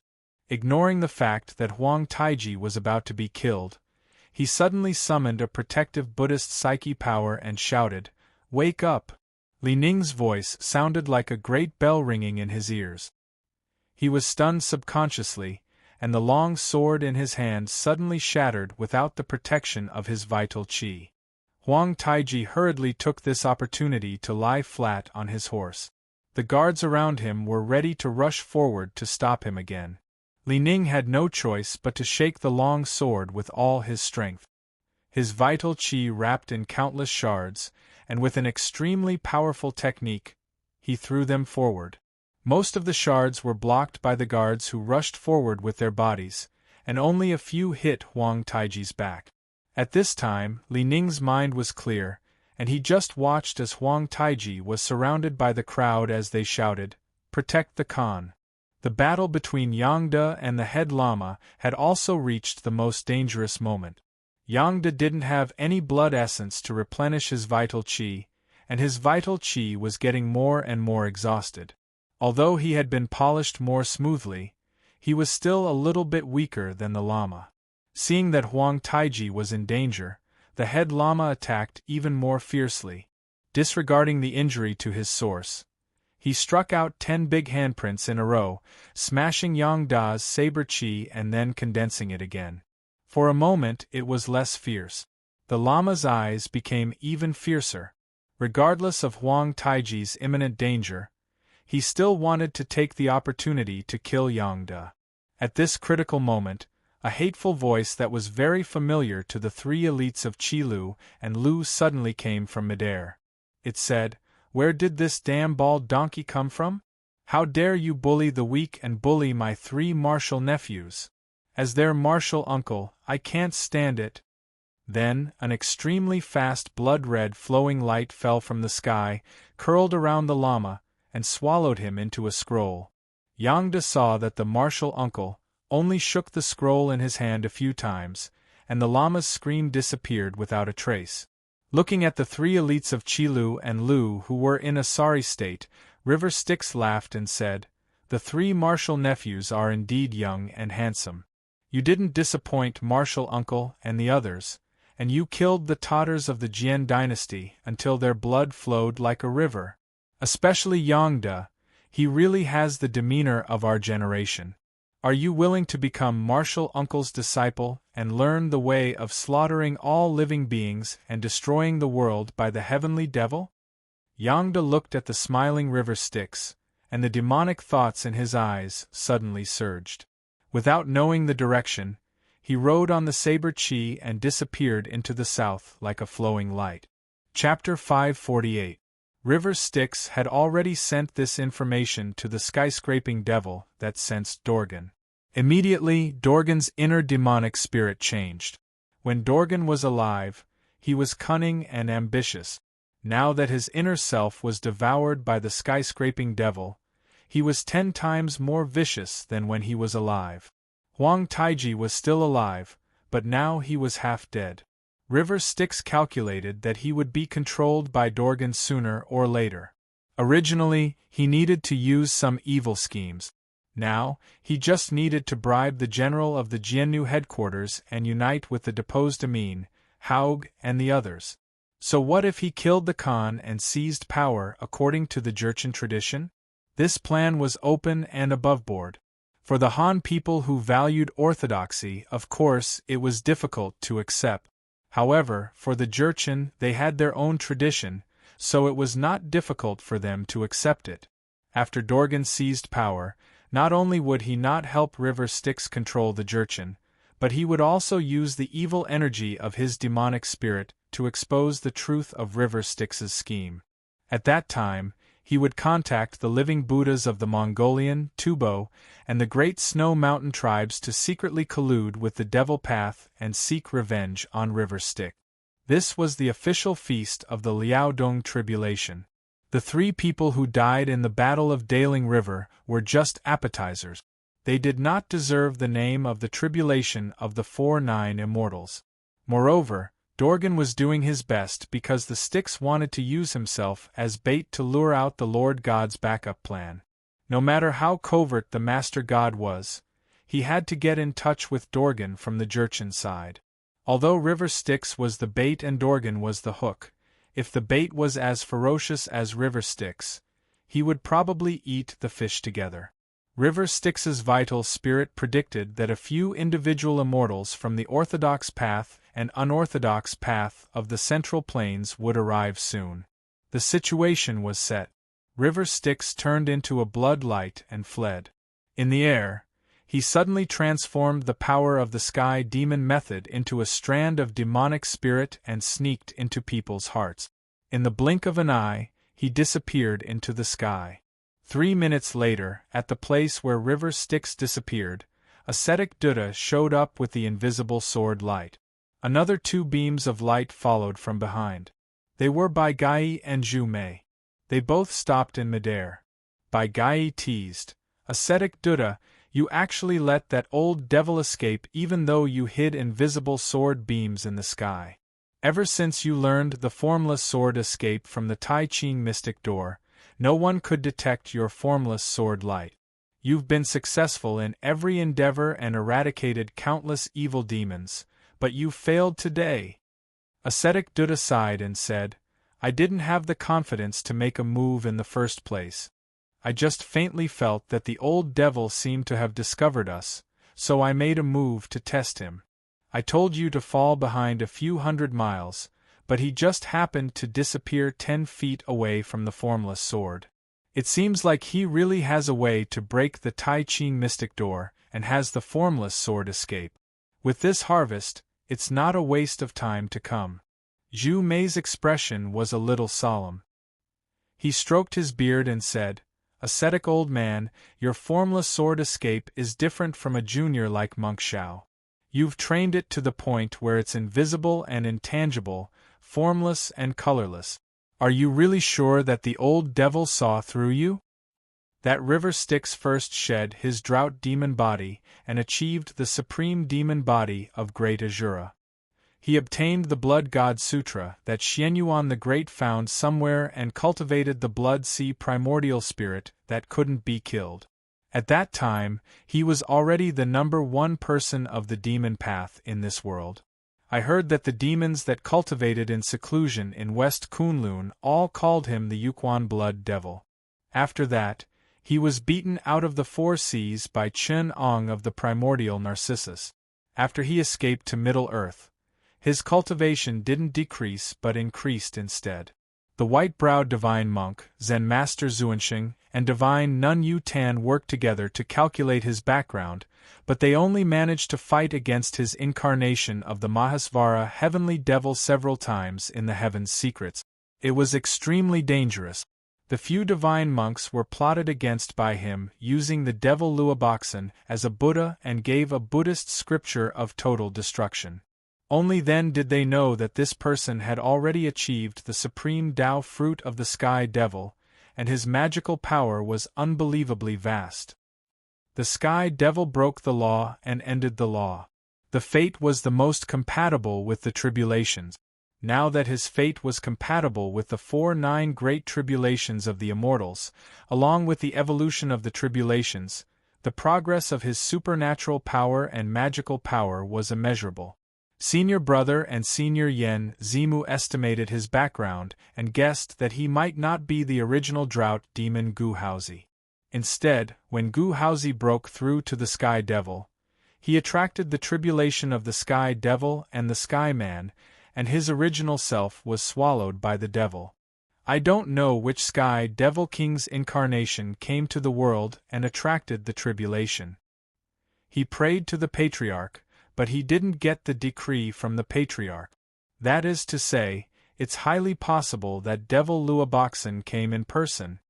Zhu Mei also sighed and said, "If it wasn't for Longbrow Saint's message, asking us to trust the Chen Ong of the primordial Narcissus, I would definitely suspect that these two people are related. But since Zhenren said so, it's absolutely impossible." Zhu Mei said this as if she didn't doubt Longbrow Saint at all. However, the two people beside her didn't seem to have any objection. Obviously, they agreed with what she said. That Chen Ong fellow wants to refine a furnace of treasures to control the devil to deal with the tribulation caused by the devil. He sent me a message the day before yesterday. The 4 treasures of the first furnace have been produced, and now he went to look for the fated person. Yesterday, I also calculated that one of them actually has some fate with Senior Brother Zuanzenzi's first disciple, Zhuge Jing. Another one has fallen into the hands of a Jianzhou army commander's son, and the other 2 also have their own masters. Ascetic Buddha frowned and said, "This kind of treasure belongs to the tribulation. I don't know how many difficulties and obstacles there are. Karma and luck are on it, and there is also the involvement of the Sky Devil. I actually can't calculate whether it's good or bad.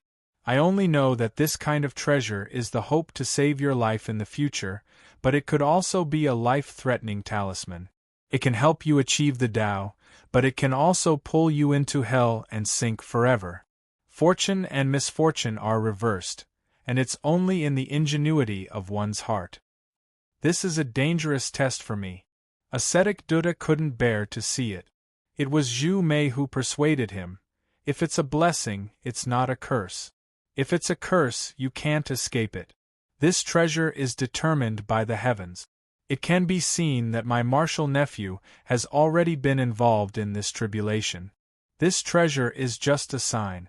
If there is trouble in the future, we will do our best to protect it. Someone is coming. Let's hide at the side first. Ascetic Buddha activated the invisible sword escape and hid the three of them. Not long after, two sword lights descended. One was the famous individual celestial, He Huanzhang from the side sect, and the other was the seventh disciple of Xianyuan the Great, Merciless Mosh.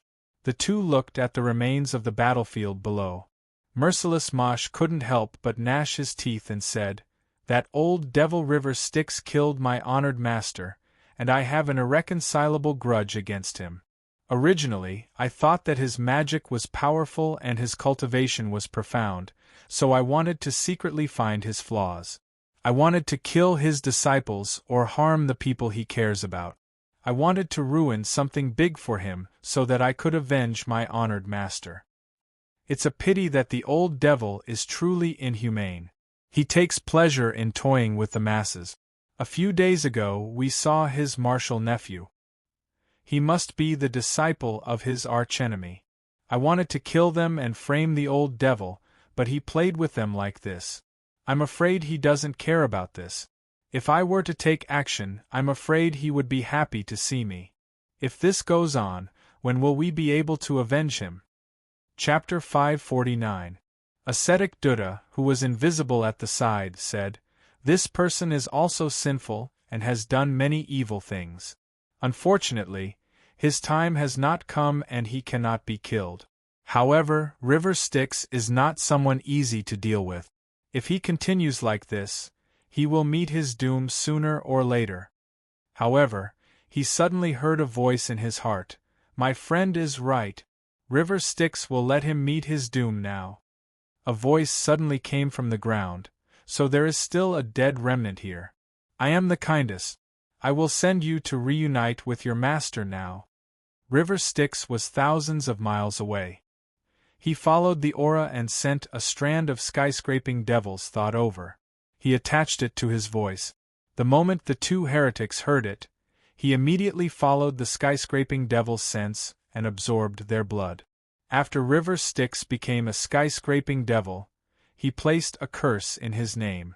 As long as there was no formation like the yin and yang dust formation to conceal his name, he would sense the skyscraping devil when he called out River Styx's name. Even a master like Ascetic Buddha accidentally fell for it. He knew everything they said. Trash like Merciless Mosh would die from the devil's sense if he cursed him. He did not care about them at all. There were always people who scolded him in this world, but River Styx never cared. He would pinch one whenever he was free and curse them to death. He could also absorb their blood to nourish the celestial demon diagram for fun. In these few days, he had already killed 5 people like this. Including the 2 today, he had 7, which was an auspicious number. However, he did not know when someone would realize this and address him as the mysterious man or the one whose name cannot be uttered. He must have appeared in front of Ascetic Buddha once today, so it would not be long before that happened. Of course, what River Styx would not say was that now that his skyscraping devil's primordial spirit was at the primary level, anyone below the level of divine immortal would sense the skyscraping devil in the celestial demon diagram when he called out his name. He had no choice but to say it. Whether it was real or fake, it was also fun. His free-form incarnation could not create joy, so he used the joy of all living beings as joy. Even though River Styx did not restrict him from creating joy, the style of free-form incarnation was still affected. Ku Xian Buddha, who was hiding at the side, smiled bitterly and shook his head. The 3 of them did not say another word and turned into conveyance lights and headed towards the East Sea. River Styx had already landed in the city of Chengdu in the center of Sichuan. Another 90,000 miles to the west was the Great Snow Mountain Plateau, the place where the demons of West Kunlun hid. Since ancient times, the center of Sichuan had beautiful mountains and beautiful scenery. The leader of the right path, Amei, the Qingqing sect, and even the divine Nun Yutan lived in seclusion. Moreover, there were many spiritual mountains and blessed lands. Since the Song dynasty, Sichuan had the highest number of immortals. It was not without reason that strange people and strange things appeared frequently. When River Styx landed in Chengdu City, he suddenly had a thought: as the Sky Devil, I can sense all living beings. However, I have always been high above and was not affected by the thoughts of the living beings. Why don't I mix in with the living beings today? I can sense the pain and happiness of the living beings. He abandoned his original appearance of a young man in black and transformed into an old Taoist in ragged clothes. He walked along the street barefooted. Chengdu Prefecture was the capital of Sichuan Prefecture, so it had all kinds of prosperous things. The underworld river flowed through the people coming and going. There were people dressed in rich clothes, scholars in green robes, and even 2 people with supernatural power. However, he acted according to his nature, and in the end, he gradually merged with the poor people, and gradually separated from the people dressed in clean clothes. In the beginning, he could still see a sense of pride. Even though his clothes were ragged, he still had a bearing and was extraordinary. Later on, as he sensed more and more people's hearts, his temperament became ordinary. His old eyes seemed to be blurred and no longer had the vigor from before. However, he gradually became more in tune with the poor people around him and no longer saw him as a strange person. Stepping on the muddy water and dripping with mud, River Styx followed him to the harbor. Along the way, he did a few fortune-telling businesses. Now that he was like this, naturally, he would not attract rich people like Qiao Si. Most of them were old women who worked and were only worth a few copper coins. Along the way, he even predicted someone's fate. He lost his husband when he was middle-aged and his son when he was old. In winter, he had to wash clothes for others. Rheumatism seeped into his bones. 3 years later, he would feel pain for 4 hours every time it was wet. 70% of the family's land was used to grow vegetables. At the end of the year, he had to repay his debt. He died of poverty and sickness. He was almost chased and beaten. Although he did not predict poverty and sickness or starvation to death, there were still people who gave him money out of kindness or sincerity. Later, River Styx learned his lesson. Every time, he would ask for money first. Only then would he predict someone's fate. He was also a fortune-teller based on his ability. How could he let someone else accept it for nothing? This bit of money was not even enough to stay in a proper guest room. Fortunately, there were many people like him. There was a place on the pier where one could stay for a night for 5 copper coins. It was a shack, barely able to block some of the wind. Coming and going, there were also some prostitutes doing business. They would pull the laborers to the side, and with a little cover, they would be able to make a living. Now, wherever River Styx was, his primordial spirit could sense the changes in people's hearts within a radius of 10,000 miles. The celestial demon diagram covered almost the entire world. The human heart was complicated and full of desires and delusions. What had he not seen before? But to truly be in this lowly place of the human world, to feel the joys and sorrows of the human world, was something that he had never experienced before. The heavenly demon's primordial spirit was like a mirror. It faithfully reflected the thoughts of everyone around it. A prostitute beside him was thinking about a child she once had. She had left him at the entrance of a charity hall in Chengdu. She missed him very much. Looking at her wrinkled face and yellowed teeth, it was hard to imagine that she was only 30 years old. While she was doing her business, she could occasionally imagine how her child was living. The most wonderful thing she imagined was that a rich family would take her in as a child. The most daring thing she imagined was that she would have a childless couple. When she thought about this, she forgot about this idea. It was as if she did not even dare to think about it. As for finding her own child, she did not dare to think about it. Even though the heavenly demon had slightly stirred up the delusion in her heart, This thought had never truly occupied her mind. River Styx silently thought about this woman's closest blood relation. The divination showed that it was in the mass grave outside the city. The laborer beside him was thinking about how to repay his debt. He had buried his wife before the new year, and now he still owed the elder brother's society. He was a brother who had joined the society, so he could owe them until now. However, he still had to pay 1/3 of his daily wages to the small leader, but in reality, he had to pay half. Otherwise, he would be assigned to the most tiring work. As for the outsiders who did not join the society, he still had a way to earn money, which was to beat up those who did not join the society and tried to steal their business. Those who were ruthless and evil were looked upon favorably. Those who joined the society's thugs could earn an extra 2 strings of money every month. However, beating up people required a lot of effort. If they did not kill anyone, they would be laughed at. Originally, he did not like to do such cruel things. However, if he continued to owe them, his wages would not even be enough to pay the interest. Thinking of this, the laborer thought it was better to be more ruthless. Otherwise, he would not be able to repay the money. It was the first time he had become a disciple of the elder brother. If he could appear to be ruthless, he would be valued, and his settlement allowance would be 10 strings of money. The sailors on the ship, the boat haulers, the most ordinary farmers, the tenant farmers, the thoughts of countless people were reflected in the heavenly demon's primordial spirit and reflected in River Styx's heart lake. The heavenly demon does not use his own musical instruments to materialize. Instead, he uses the lower heaven to materialize his own pleasures and games. This is why it is called freeform.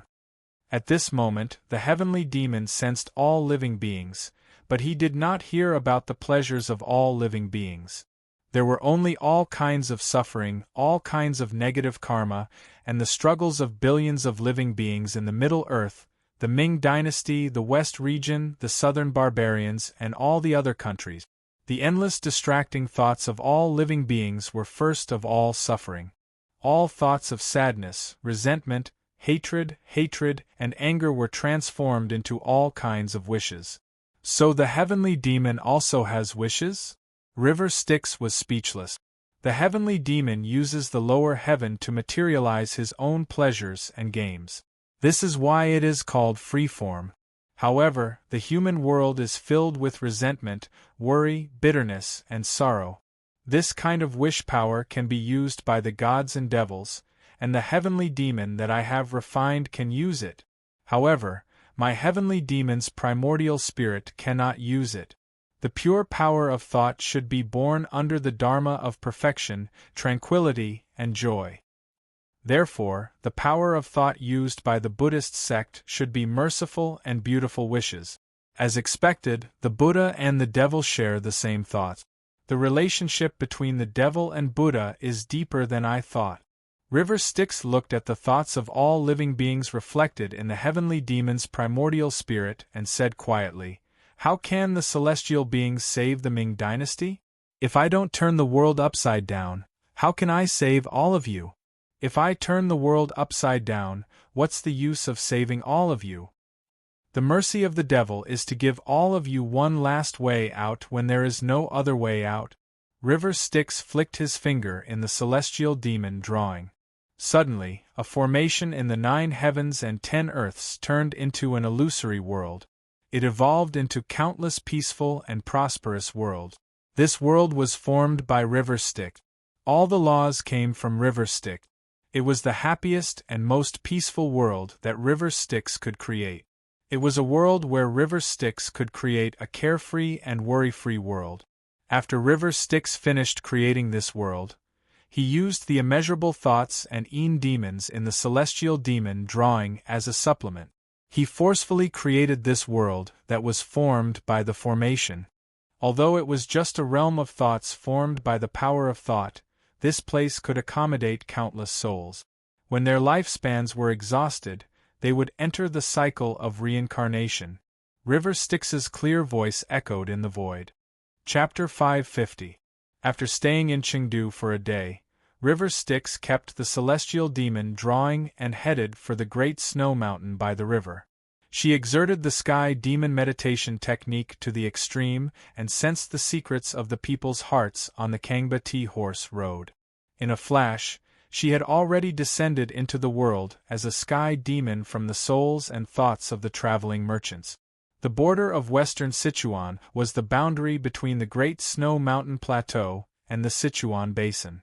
The mountains and rivers here were towering, and the dangerous peaks of the Spirit Mountains could easily reach hundreds of thousands of meters. They were almost touching the boundary between the spiritual celestial realm and the human realm of the land. There were only countless star worlds in between that existed in the void here. If one stood on the peak of a dangerous mountain like Tangula, it was almost within reach. She could pluck the stars with her hands. The Great Snow Mountain was made up of 3 parts. One was the Tibetan Plateau, where the Buddhist esoteric sect gathered. The other was the Bon sect of the Devil sect. The relationship between them was so complicated that it could not be explained with just a few words. In the eyes of the Buddhist Zen of the mystic door of the Middle Earth, the esoteric sect could be classified as an unorthodox sect. Although their achievements were mediocre and their foundations were mixed, they were still cultivators. The Bon sect was directly condemned as a devil sect and belonged to the list of demons who subdued demons. The second part was the Great Snow Mountain at the border. It was rarely visited by humans and was covered by the Black Ice River all year round. From time to time, the 9 heavens astral wind and Xianming water would wreak havoc. The environment was very harsh. Even cultivators did not like to build a cave abode here. Other than a few special products, heavenly treasures and spiritual medicines were not produced here. It could be said to be a desolate and barren land. The third part was the devil hideout of West Kunlun. This place was connected to the main vein of Kunlun. There were barbarian and savage tribes living here. It was connected to the sky above and the earth below. The vitality here was extremely pure.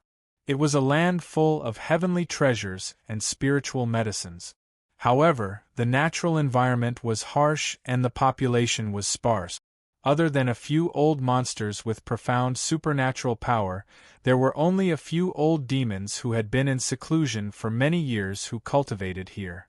Old Man Blood God of Stone God Palace, Old Demon Iron City of Mount Iron City, Old Man Corpse Pie of Azura Palace, Old Demon Red Lotus of the Sea of Constellations, and so on were all cultivating here. As River Styx ventured deeper into the Great Snowy Mountain, he naturally got closer to these 2 forces. One of them was a great supplement for the deity and demon diagram, and the other was a target for the battle of the Great Tao. In the future, he would have to clean up and control them. The identity of River Styx had done more good deeds before, and he was loved and respected by the people here. If the news of his arrival were to spread, it would easily cause some misunderstandings with the Tantric Buddhism sect and the Demon sect. This wasn't easy to explain. If there was even the slightest bit of friction, there would probably be a bloody calamity here, countless deaths and injuries. River Styx was a kind person. He did not want this misunderstanding and some rumors in Liaodong to lead to an unmanageable outcome. Therefore, it was better to hide his identity. Fortunately, there were countless ghosts in the deity and demon diagram, and each of them had an identity. River Styx made the heavenly demonic corpses revert to their original forms, and each of them was dressed as a Taoist cultivator. Among them were the Sea King Rogue immortals that Chun Ong killed, the demonic Tao demons that River Styx had set up formations to lure and kill, and even some Tantric Buddhism sect heretics and heretical sects that River Styx had killed since he came to Middle-earth. These deity and demon incarnations reverted to the appearance they had when they were alive. Other than the explosive increase in their supernatural powers, their memories and powers from when they were alive were not the least bit lacking. When used against enemies, it was not difficult for them to make him look like a living person. If they were willing to use their fundamental heavenly demonic incarnation, the heavenly demonic magic power had other unpredictable supernatural powers, and the most amazing thing was that they could reverse the heavenly mysteries. Those who were not as skilled as River Styx would not be able to calculate the relationship between them. As River Styx thought about this, he opened the deity and demon diagram and chose from the deity and demon incarnations that had lifelike faces. Excluding the overseas Taoist cultivators, the only unfamiliar faces in the Great Snow Mountain were the ones who had killed Su On Yuan the Great and the demonic Tao demons that had been refined to death. Then, excluding a few who had an inconvenient identity, were disciples of Su On Yuan the Great, or had some reputation in the demonic Tao and were too conspicuous, the remaining Taoist cultivators would be able to choose those who had sufficient cultivation and status, but were not conspicuous and had some extraordinary supernatural powers that could be accepted by the Taoist cultivators of the Great Snow Mountain. Under such complicated conditions, even though River Styx had killed many people and was stained with the blood of the demonic Tao demons, there were only 5 suitable candidates. The first was the abandoned disciples of the Heaven Obscenity cult. Among them, Supreme Ash Bone, Supreme Tiger, and the others had extraordinary cultivation. Their master was the Heaven Obscenity cult leader who had died in a calamity. The mystic Een scripture that they cultivated was also extraordinary.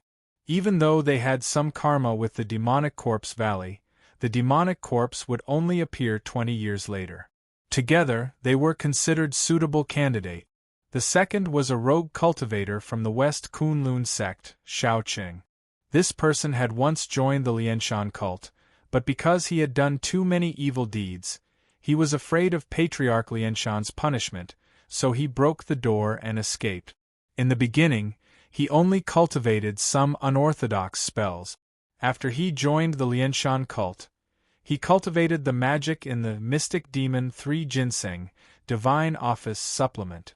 Fortunately, this person was familiar with the cultivation method that he cultivated, River Styx. His karma was related to Great Master Lianshan, who was also related to Chernong, so he could be considered as another suitable candidate. The third and fourth were the disciples of Xianyuan the Great or the Venerable Poisonous Dragon. Their master had already been sent into the map by River Styx. Their karma was clean, but it was hard to explain how they survived. They could be considered as the second and third suitable candidate. The last one was a rogue cultivator from the unorthodox sect, Yuan Su. This person was quite capable, but he was not famous. He could be considered as one of the hidden old demons in the South Sea. His mana was not below that of the green-robed elder, but he did not have a proper inheritance. The fundamental Tao technique that he cultivated was ordinary, but he had a unique spell that was quite extraordinary. It was called the Sky Demon Secret Script. It was a rare magic of the free-form incarnation, the Heavenly Soul Demon Secret Script. It could refine a soul into a Een demon, cut off a strand of one's own soul's obsession, and plant it into a Een demon of the unorthodox path. Using this spell, one could pollute other people's treasured weapons and cultivate various kinds of faceless sky demons. The supernatural power that he displayed was extraordinary. Fortunately, this person's spell was similar to the sky demon path that River Styx cultivated, and his supernatural power was powerful. With this identity, his mana would have more freedom. These 5 people each had their own advantages. As for how to choose, it was up to River Styx to decide. After thinking about it again and again, River Styx still felt that the other 4 identities had their own origins. Although they were convenient, it was still quite troublesome to hide their karma. If he acted based on this, he would be bound by the original body's karma. Only the last one, although it was not convenient, had more room to be used, and it would be easier to kill people. With a shake of the celestial demon diagram, Yuan Su's faceless sky demon descended and transformed into a primordial spirit incarnation that draped over his body. The sky demon primordial spirit turned, and endless memories surged into his brain. They were easily suppressed by the primordial spirit and transformed into a shapeless imprint. Immediately, Yuan Su's cultivation of the heavenly soul demon secret script that he could not cultivate successfully was achieved. River Styx shouted, and countless green flames flew out of his 7 orifices. They transformed into shooting stars that danced around him. He himself also transformed into a strange-looking Taoist. These green flames were transformed from demons, and their nature was strange. They were like sentient beings, and could be refined into all kinds of demons. When the cultivation of the heavenly soul demon secret script was achieved, there were 300 to 400 green flames, and they were quite powerful. However, River Styx did not care about these. He absorbed countless demons of distracting thoughts from the celestial demon diagram. After a few swallowing and spitting, he multiplied the number of green fire demons by a few times. He refined them into thousands of balls and scattered them. They attached themselves to the glaciers of the great snow mountain that had accumulated for thousands of years under his feet. Immediately, an endless amount of ice essence gathered and transformed into a strange insect that was formed from cold air. It had 8 eyes and 6 legs, and it looked like a locust. It was about the size of a wine cup, and it looked like a brilliant green flame. It looked as if it was forged from black ice, and it was the image of an ancient variant of the frost moth. Chapter 551. Originally, the rogue cultivator Yuan Su was considered to have some tricks among the rogue cultivators with his Dutian soul-severing demonic spell. He planted his soul in the bodies of demonic beasts, insects, and vengeful spirits, and the mutated demon was rather powerful. Even in River Styx's formless and blood river formation, he still managed to persevere to the end. If it wasn't for the fact that his spells were restrained by the sky demon and his mana was not very impure, he might not have been taken down. Originally, after this spell cultivated the mutated demon and scattered it, the demon would naturally find nearby humans and beasts with flesh and blood to possess them. They would then transform into various flying zombies and bewitching creatures. They could then arrange a formation, cast spells, and supply devil's chi. However, the spell that Yuan Su relied on could never reach the level of River Styx, which absorbed the 10,000-year glacier and transformed it into the frost moth. The 10,000-year glacier was a layer of hard ice formed by the mother of Xianin wind. It was countless times harder than fine iron. Even the talismans of Taoist cultivators could not break it easily. River Styx could transform this kind of mutated material into the body of the demon. It could restrain normal fire, and it was difficult for swords, knives, and spells to damage it. Not to mention that River Styx used the distracting thoughts of the masses to transform them into demons. He used the Dutian soul-severing demonic spell to activate the Dutian soul-severing demonic spell to transform them into mutated demons. They were unpredictable and had a subtle demonic thought. They were the most cunning and difficult to deal with. They had the battle wisdom of the sky demon. When Yuan Su was at his peak, he only cultivated over 100 mutated demons. The quality was even more varied. Some were refined from vengeful spirits, and some were transformed from the flesh and blood of sea beasts and demonic birds. Their intelligence was muddled. Although they were violent and bloodthirsty, their intelligence was worse than that of a normal person. They were not suitable to be used in a battle with Taoist cultivators. Their quality was far worse than River Styx's. That was why Mingi had some contempt and underestimated this spell. This time, Mingi had personally refined it, using the sky demon power as the foundation to reconstruct this spell. With just a little practice, he was aware of the potential of this spell. Compared to the ability of the sky demon to destroy people's cultivation in secret, this kind of cultivated demon head had another advantage when it came to frontal attacks and put people to death in a dignified manner. Just like the cold moth that was flying around River Styx's body that had transformed into thousands of blue-green flames, these mutated demons used the 10,000-year glacier as their shells. Their bodies were harder than fine iron and could not be harmed by ordinary spells. They were even more powerful than the 100-venom golden silkworm of the green-robed patriarch. At least, they could not be restrained by ordinary true fire or magic power that could destroy demons. Even if a Taoist cultivator's flying sword was used to destroy them, if it were not for the seventh cultivator of true virtues and Nanming Li Fire's high-grade flying swords, they would not be able to kill one of them. Moreover, these demons' bodies were just shells made of ice. Even if their bodies were broken, as long as the demon's primordial spirit was not destroyed, River Styx could use his magic power to absorb the Xianming true water from heaven and earth to restore himself in a few breaths. The most frightening thing was that, with the help of the 9 Bends Yellow River formation that Chen Ong had set up with the Xianming true water, the cold moth was almost indestructible by borrowing the power of the Xianming true water. Without breaking the outer shell of the 10,000-year glacier, one could forget about taking the demon's primordial spirit inside. Even a flying sword as sharp as the green and purple dual swords would not be able to harm the cold moth with the help of the 9 Bends Yellow River formation that was set up with the Xianming true water. Furthermore, these demons that had transformed into cold moths still had a bloodthirsty nature. When these cold moths smelled the aura of living beings, they would attach themselves to them. They carried a destructive power, and when they attached themselves to someone, there would be an extremely cold aura that could turn a person's bones and flesh into ashes.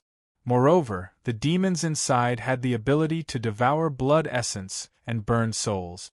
Even an ordinary Taoist cultivator would not be able to escape the wrath of these 2 cold moths. Tens of thousands of cold moths flickered around River Styx's body. They continuously devoured the cold aura of the glacier around them to strengthen their shell made of glacier. On top of them, the embryonic forms of even more demons were slowly born. They devoured the distracting thoughts in the celestial demon diagram and grew stronger. When they matured, they fell from the celestial demon diagram, rolled on the glacier of the Great Snow Mountain, and turned into a cold moth. This huge group of vicious creatures continued to expand. These cold moths were essentially an extremely cold aura. Tens of thousands of different species formed from the Xianming true water could evolve according to the formation. River Styx used the 9 Bends Yellow River formation and the free transformation Heavenly Demon formation in the celestial demon diagram to slowly deduce a few variations of the formation. These cold moths gathered together and contributed the cold aura and the primordial spirit of the different species of demons. They combined to form a prehistoric species with 6 heads and 9 bodies, the 10,000-year-old cold moth. This was one of the variations. The jade ring that was intertwined with azure and blue light was another. Putting aside the ferocious might of the 10,000-year-old cold moths, the jade ring River Styx named the Xianming Two Realms Ring. Not only did it have the ability to break through the void and move freely, it also had an innate cold power. It could release ice soul divine light and divine thunder. Its power was not to be underestimated. River Styx tried out the identity of Yuan Su. Fortunately, this was the only ability that he could be praised for. After practicing for a few days, he was already very proficient. Not only was his foundation perfectly deduced by River Styx, but it was also a level higher. Under the situation where he did not use obvious abilities, such as the Blood River Mana and the Sky Mana, River Styx could unleash 60% of his power. It was not a problem for him to fight against the group of old demons in West Kunlun. Furthermore, with the Du Tian Soul severing demonic dissolving script, others could only say that Yuan Su had hidden himself very well. When he used such a powerful spell in a battle, he only had a slight taste of it. They would not suspect that River Styx had taken over his identity. In the end, after eliminating the traces in the Tianji, the identity of River Styx was more or less completed. The next step was to cover up the traces of Yuan Su's accident. Yuan Su did not have many close friends. He did not inform anyone when he went to the South Sea to obtain the inheritance of the Sky Demon. In this case, River Styx only needed to have an accident in this great snow mountain again. The great snow mountain at the border of western Sichuan was bitterly cold all year round. The strong wind was fierce, and there was a hidden freezing power. Although it was not as suitable as the North Sea or the North Sea for cultivating the Xianming water, it was still a good place for cultivation. After a few days, River Styx found the main peak of Bayan Har Mountain. The glacier here was thousands of feet thick. It was formed by the combination of the mother of Xianyin wind and the 10,000-year-old cold moths. The main glacier was from the ancient cold underworld era. In the ice there were ancient ferocious beasts, antiques, and even some self-sealed cultivators of the three sovereigns. There were all kinds of monsters. It was not strange for anything to break out of the ice. With the suction force of the cold moths, River Styx drilled a hole in one of the glaciers. It went straight to the belly of the glacier. He hid in the hole and quietly operated his mana to reproduce the cold moths transformed by the demon. In just a few days, the hole that River Styx drilled was sealed by the cold moth. The whole glacier became one again, as if it had not changed for thousands of years. In the belly of the glacier, a type of demon gradually reproduced. Every day, thousands of demons would be born from the picture of gods and demons. After obtaining the body of the cold moths, they would attach themselves to the hole in the belly of the glacier and absorb the essence of the cold moths. After a few months, the hole in the belly of the glacier had expanded to the size of a few miles. The thickness of the ice was only half of its original thickness. The cold moths had also reproduced to millions of them. Millions of cold moths suddenly soared up like a boundless sea of stars. Specks of dark blue starlight were dazzling, and their destructive power was unimaginable. These countless cold moths gathered together and suddenly turned into a cold sparrow. As soon as it appeared, it froze the glacier by 30%. The cold sparrow flew into the arms of River Styx, who was meditating on the icicle. Then, it turned into an ice ring made of blue and blue. Suddenly, two cold lights of two colors shone from the depths of the glacier, illuminating the entire sky. The blue and silver lights and the blue and silver lights alternated, and the light shot up to the 9 heavens. This was River Styx's intentional indulgence. It startled countless cultivators in the great snow mountain. Many sword beams and conveyances appeared on the nearby snow-capped mountains. Some paused for a moment and then returned to the snow-capped mountains to hide. Some fled far away, not wanting to get involved in these troubles. However, most of them still headed toward the glacier where River Styx was. There were about a dozen of them scattered around. The glacier that River Styx chose was not far from small Chongbai Mountain and Qingluo Valley. This startled two female cultivators who had been meditating for many years. One of them was sitting stiffly in a deep valley under the main peak of small Chongbai Mountain in the Great Snow Mountain. She did not want to get involved in this matter, but she secretly calculated that the place where the strange light appeared should be the birth of a rare treasure. It was fated with the precious treasure that was formed from the essence of 10,000 years of ice and snow in her hands. This person's problem was her stiffened body. Regardless of whether it was a treasure of pure yang or an item of extreme yin, they could all be of help.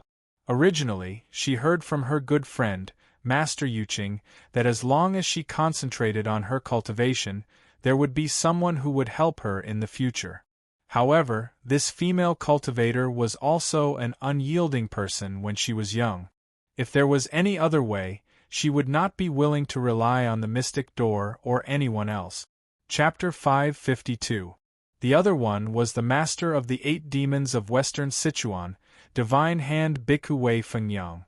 She was originally the disciple of Fairy Guangming Nun, but she betrayed her sect and hurt her master. She did evil and gathered a group of devil disciples to set up a residence at Qingluo Mountain. Because she hid a box of tomes of arcane left by Guangqingzi, she had been practicing magic in the valley recently. She wanted to break the jade box and take out the tomes of arcane. Unexpectedly, a strange light flashed on a snowy peak in the distance. she knew that a rare treasure was born. She secretly calculated, and could only figure out that it was a treasure formed by the collection of ancient cold glaciers. Its power was not to be underestimated. She could not hold back and brought 6 of the 8 demons to the peak where the strange light flashed. The 8 demons of Qingluo Valley had many subordinates, and were afraid of divine Nun Utton, who was also cultivating in the great snow mountain. So she brought her most capable people, and let the 2 barbarian monks Fanzue Jain and Kain Shabu from the Red Temple to explore the way. She and Wei Fengyang secretly lay in ambush nearby. Together with a disciple of venerable poisonous dragon who died tragically overseas, Yu De, who wanted to become Wei Fengyang's disciple to become the 9th demon, they prepared to steal the treasure and kill. They did not know that there was an ancestor of the world of treasure stealing and killing buried under the ground. They still secretly cast magic to ambush, and at the same time, they were vigilant of divine Nun Utton, who was nowhere to be found. Divine Nun Utton had long predicted that the strange light was not a treasure, but a powerful spell cultivated by the unorthodox rogue cultivator Yuan Su. He wanted to cultivate an unusual phenomenon when he came out of seclusion. Although she was secretly worried that there would be people from the unorthodox sects who would walk the path of evil, she still watched from afar to see if she could find an opportunity to guide him to the right path. Therefore, the 8 demons' worries were actually just overthinking, and there was no possibility that it would come true. This time, the appearance of Mingi's incarnation shocked many people. However, only maiden goddess Deng Begu discovered that the source of the strange light was under the vast ice field, in the ancient cold river. Even though the others could see through this, they could do nothing about this layer of ice. They could only use their true fire-treasured weapons to attack and refine it day and night. They did not have Mingi's ability, so they could not break through such a thick layer of ice even after a few years. Only this maiden goddess had used the penetrating needle to break through the top of Yujing Lake of small Changbai Mountain. She went down 73,000 feet and collected 10,000 years of snow and ice. She used her mana to condense it into a snow pearl. It was a rare treasure among unorthodox sects to cultivate incarnation and the second primordial spirit. It was related to her in the future. This maiden primordial Deng did not need to, so primordial spirit, so she could break through. Deng Begu knew that she was now in a primordial spirit form and could not defend against the evil sect's vicious trick. Therefore, she did not show any movement on the surface and secretly used the penetrating needle to break through the side of the glacier. Under the disguise of spells, she took a detour and entered the glacier. The tunnel was round like a barrel, the 4 walls of the ice were clear and smooth. It went straight down without any twisting or turning. It only took a turn at the most crucial point and went straight into the center of the glacier. The tunnel was extremely cold, and the cold air condensed like frost. Even Deng Begu's primordial spirit was almost frozen. Her primordial spirit used the snow pearl to protect herself. After a while, light suddenly appeared in front of her. She turned around and found herself in a huge cave that looked like a crystal palace. The blue and green light came from the top of an icicle in the middle of the cave. The icicle was only 10 feet wide, and a young cultivator in feather robe and star crown was sitting on it. Deng Begu looked carefully and saw an ice ring in the man's hand. It seemed to be the magic weapon that caused the strange light. However, she saw that the man had an extraordinary appearance and looked very real. She did not know if he was dead or alive, so she did not dare to act rashly. On top of the glacier, Wei Fengyang was observing with her Dharma eyes. Suddenly, she cried out in shock, "Not good! Someone is 1 step ahead of us." Next to her, Great Devil Huang Liang said in disbelief, "Is it that old Nun Yutan?" Wei Fengyang shook her head and said, "This man broke through the ice layer from the side and sneaked into the cave. He must not have a strong magic power. If that old Nun Yutan is doing something, why would she be so cautious? So what if she broke through the ice layer? Is she afraid that we will rob her?" I think she just has some special tricks. Great Devil Huangliang said, Master, we have to lie in ambush at the entrance of the cave and wait for that man to come out. Wei Fengyang sneered and said, You're too petty. I've already guessed who this man is. I heard that the goddess of calamity, Deng Bagu, had a strange treasure, the earth-piercing divine needle, which is the best at opening up the veins of the earth. It was said that she suffered a fire deviation when she was cultivating and her corporeal body died. This time, her primordial spirit must have come here to search for the treasure and try to dissolve her corporeal body. Great Devil Huangliang was pleasantly surprised and said, If that's the case, there will be many spells that can restrain her, and it won't be difficult to capture her primordial spirit. Even if we can't get that magical treasure, it will be a great harvest if we can get her primordial spirit. Wei Fengyang sneered and did not answer, but she had already moved. She asked 5 devils and 6 devils to stay where they were to attract the attention of others, while she brought the Great Devil, 2nd Devil, 3rd Devil, and 4th Devil to the entrance of the cave that Deng Bagu had broken through. Wei Fengyang's skill was superb, so even though Deng Bagu sensed that someone had broken through the restriction, she did not know who it was. But she also knew that it was not good, so she came before River Styx and bowed, saying, Senior, Deng Bagu has no intention of disturbing your remains. It's just that my corporeal body has suffered a calamity and is trapped like a zombie. I wish to obtain a treasure to melt my corporeal body. If this treasure is useful, I will definitely help Senior accumulate 50,000 external merits as repayment. If this treasure is useless, I will definitely return it. Congratulations, Deng Bagu. Initially, she suspected that the man in the feather robe and star crown was a living senior who had gone into seclusion. But now that she was right in front of her, she still could not sense River Styx's breath. Only then did she confirm that this was only a shedding body. How could she have imagined that there was an existence like River Styx in this world that was deliberately playing tricks on her? Just as Deng Bagu was about to remove the jade bangle from River Styx's hand, she was shocked to see that the jade bangle suddenly turned into a light and transformed into the Dharma form of a 10,000-year-old ice dragon. The shadow of a giant beast with 6 heads, 9 bodies, and 48 feet howled as it rose into the air. It transformed into a dark ice Dharma form in front of her and shattered the black light with brute force. Then, it spat out 2 streams of cold air that transformed into the Ice Soul Divine Light and attacked Deng Bagu from where she came from. So it's you! Deng Bagu shouted furiously when she saw Wei Fengyang's shadow. Wei Fengyang's attack failed. Even though she was secretly regretful and coveted the spiritual treasure, she still smiled and said, It's my old friend from the past. Back then, 8th Ant, you broke through the top of Yujing Pool and went down 73,000 feet to obtain the Snow Soul Bead. Because of our many years of friendship, I didn't stop you and entrusted you to take care of my disciples. Why did you let them suffer so much? Deng Bagu said fiercely, Back then, when I was retrieving the bead, you were already jealous. You used your primordial spirit to destroy the top of the pool and tried to harm me in retrieving the divine bead.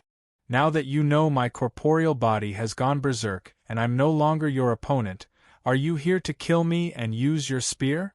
Wei Fengyang smiled and said, I didn't mean that. I just know that 8th Ant's corporeal body is dead and you have no hope of ascending. So, I'm here to talk to you as a matchmaker. You can enjoy the prosperity of the human world and be a pair of celestial companions. Together with your future Taoist companion, we will study in detail the method to save your corporeal body. In the future, there will be hope for you to achieve Tao. Isn't it better than you sitting rigidly in the small Changbai mountain? Deng Bagu sneered. Who has such a great honor to you? Who dares to scheme against me? Wei Fengyang said straightforwardly, This person has a profound cultivation base and has a bright future ahead of him. He's from the same sect as the venerable poisonous dragon. His name is Jacob, the wild devil of the West. He's a good match for you, eighth ant. As a matchmaker, I don't want anything else from you, just give me the snow soul bead. It's better than having your primordial spirit burned by the devil fire 1,000 times.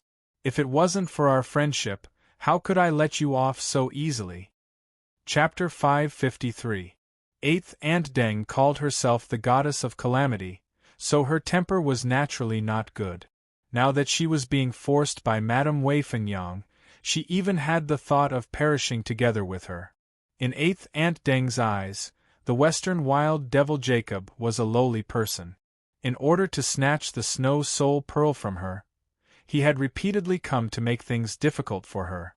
Last time, she was almost killed by his devil fire, so there was already a deep hatred between them. Madame Wei Fengyang said that the old devil was plotting against her chastity, which made her even angrier. She wanted to fight them to the death, so how could she agree? Even if she had to sacrifice her primordial spirit, she had to use the earth-penetrating god needle to teach her a lesson. She immediately activated the golden light formed by the needle, and a golden needle turned into thousands of tiny specks of light. Madame Wei Fengyang's attention was on eighth Aunt Deng, so when she saw her releasing the needle, she immediately cast out a ball of red miasma. Within the miasma, the golden specks formed a constellation of stars.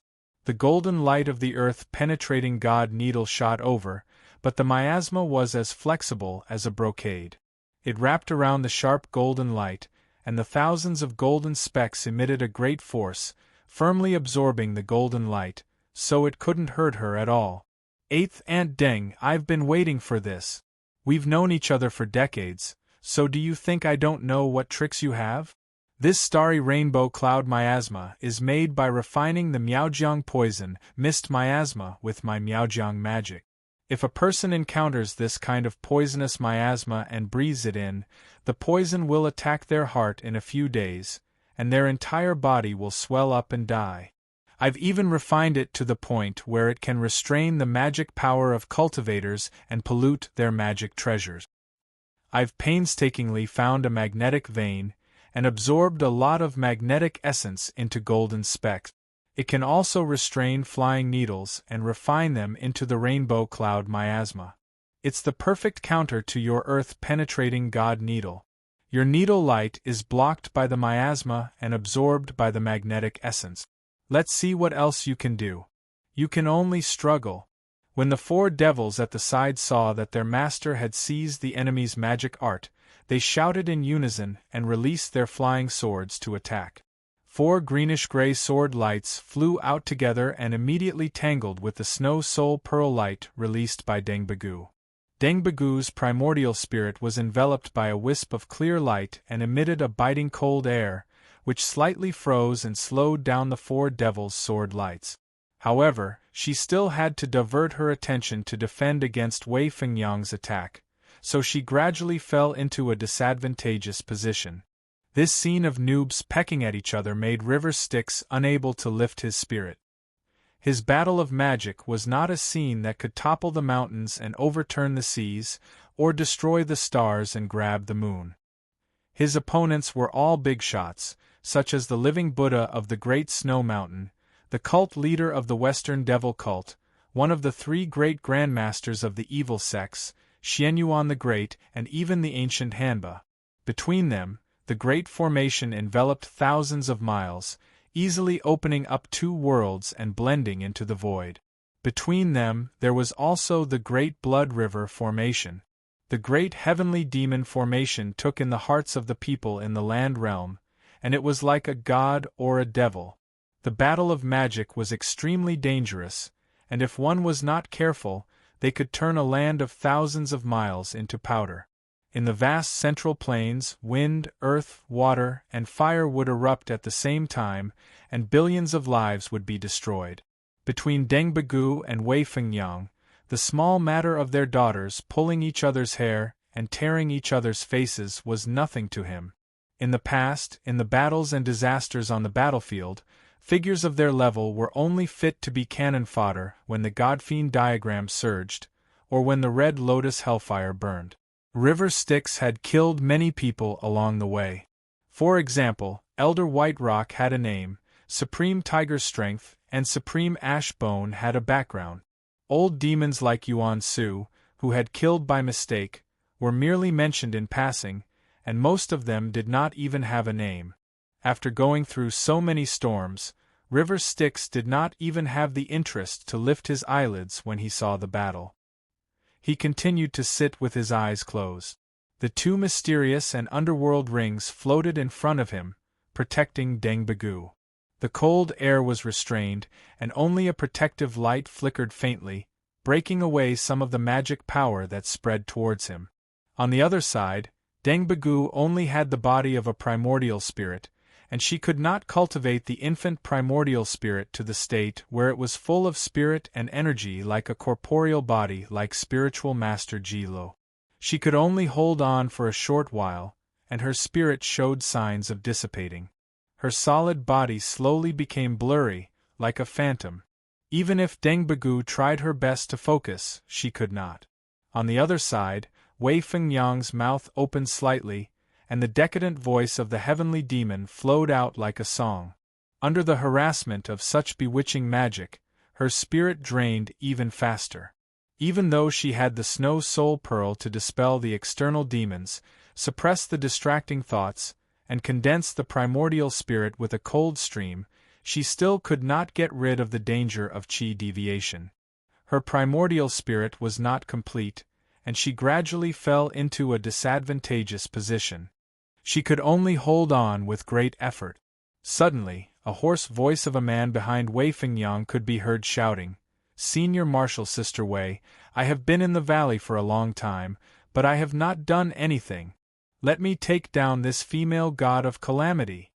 Before Wei Fengyang could speak, the great demon behind her scolded, "Master is about to take her down, it's not your turn to snatch the credit." Wei Fengyang did not listen to the great demon's words of jealousy. Instead, she asked softly, "You do you have the confidence to take her down in one go? If it's just to help, then forget it. I want to take her down in one go, so that she won't destroy the Snow Soul Pearl. This pearl is a treasure that I must get, I can't lose it again." Yuda nodded. "I have a gourd of soul chasing 5 poison red cloud sand that master left behind, this won't be difficult." Wei Fengyang said decisively, "All right then. I'll attack her forcefully for 3/4 of an hour, you strike when the time is right." As soon as she said that, she clasped her hands together, forming dozens of huge thunderballs. They were the dozens of soul-scattering yin thunder that she had painstakingly refined by gathering the yin and yang energy of heaven and earth. She struck them out, and the flickering yin thunder transformed into a ball of thunder essence, attaching itself to the clear light that was supported by the Snow Soul Pearl.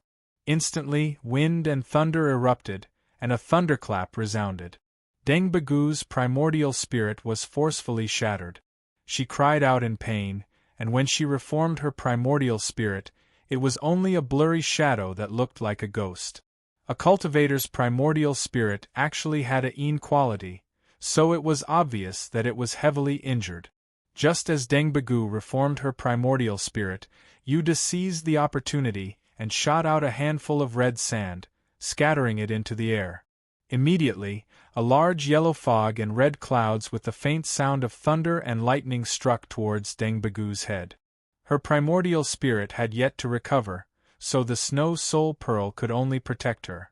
She cried out in alarm, and it looked like she was about to die. Unexpectedly, a thin layer of strange light in front of her shot towards the floating ice jade bracelet. Previously, it was protected by the divine light of the Snow Soul Pearl, so it wasn't affected. Now that the soul-scattering red sand was directly hit, it immediately triggered the treasure's counterattack. Immediately, it transformed into countless strange dark blue lights and scattered, and countless cold stars flew out, freezing the poisonous sand completely. From Deng Bagu's perspective, that cold star was a strange insect the size of a thumb. Its body looked as if it was made of black ice, and its abdomen shone with a strange light.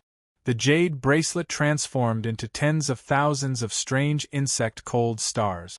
Once it was shot out, It was like the light of fireflies blotting out the sky and covering the earth. Its speed was extremely fast. Yuda and the others only saw the strange light in front of them, and their vision was filled with dazzling stars. Suddenly, they felt a bone-chilling cold, and endless starlight gathered towards where they were. In the next moment, they lost consciousness. Only Deng Bagu and Wei Fengyang were quick-witted, and their eyes and hands were sharp. They quickly escaped from the area shrouded by the strange light. They watched as they turned into ice sculptures, and with a slight tremble, their entire bodies turned into ice shards and dissipated. Those strange insects were startled once, and immediately dispersed. They scattered around the cave entrance, and attached themselves to the ice walls like inconspicuous decorations. Chapter 554.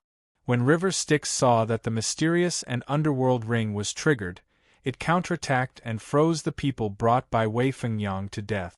However, River Styx did not take it to heart. Yuda was a dead remnant under the unfortunate venerable poisonous dragon. Although he did not have the arrogant thought of avenging his master, and there was no need for River Styx to send the master and disciple back together, since he was not strong enough, he deserved to die.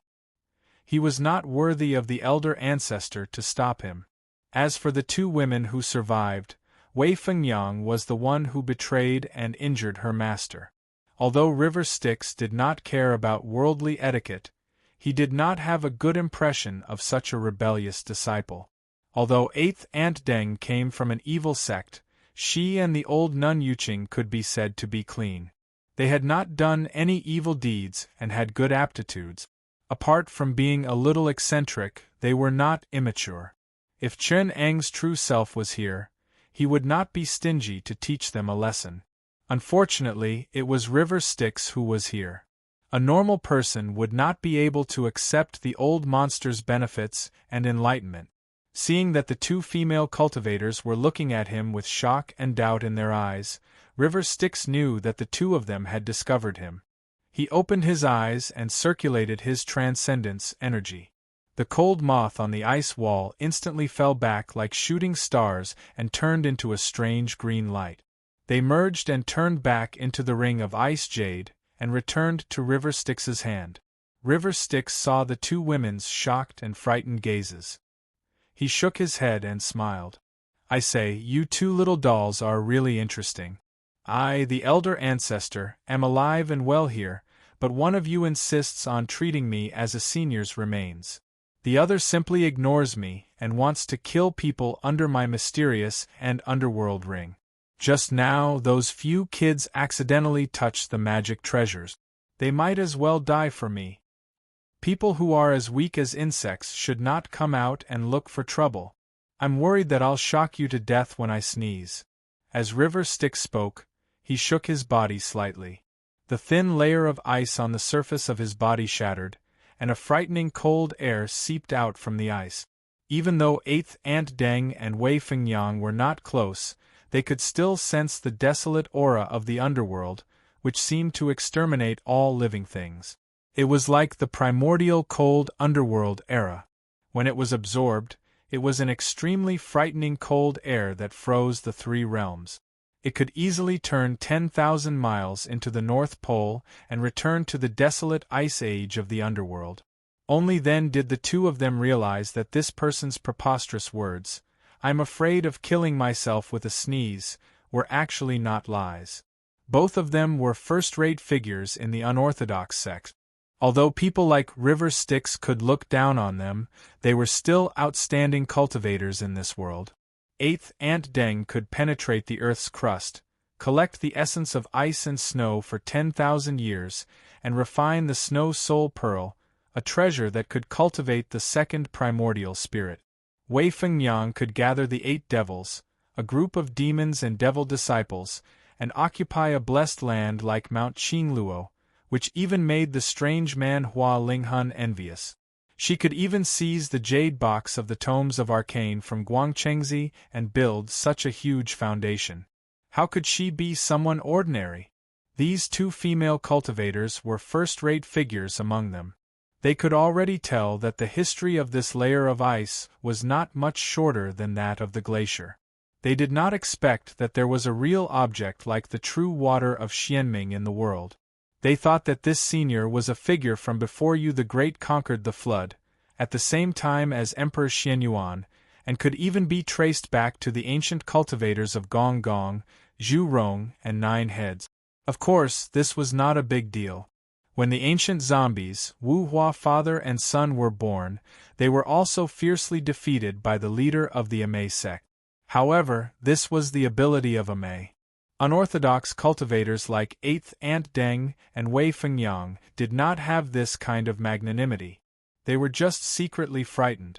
For a moment they were frightened by this scary guess and dared not to act rashly. Wei Fengyang even secretly transmitted her voice to 8th Aunt Deng's ear. "Fellow Taoist Deng, I did wrong earlier. I was blinded for a moment, that's why I said such nonsense." Those rebellious disciples did not know the immensity of heaven and earth, and had already suffered a disaster. The background of this person in front of us is not trivial. If we continue to be hostile to each other, I'm afraid the end will not be good. Why don't you let me off this time? When this matter is over, I'll apologize to fellow Taoist. 8th Aunt Deng was even more afraid when she received the voice. Wei Fengyang was flexible. When she could not even protect herself, she could decisively join forces with the enemy. With such magnanimity and decisiveness, it was no wonder that she could build such a huge foundation. 8th Aunt Deng believed that when the two of them joined forces and survived this disaster, she would not hesitate to attack her again. However, 8th Aunt Deng was not a person who was hesitant and could not let go. She immediately replied, "Forget about apologizing. The previous karma cannot be ignored. I can only promise you that I won't make things difficult for you this time. If necessary, I'll definitely join forces with you to fight against this person." Once the two of them had reached an agreement, the hostile atmosphere between them became slightly less tense. It was only then that River Styx spoke. "Are you done talking? If you're done, then put down the treasures. I'm not an unreasonable person. Why would I make things difficult for you just because you've pierced through the ice aperture? One of you died from chi deviation, the other has a mixed foundation, you're both good-for-nothings with no future. Although your looks are not bad, you're already in the prime of your life. Even if the elder ancestor refines souls from others and finds a human cauldron for dual cultivation, he won't be interested in you." River Styx sneered and calculated with his fingers.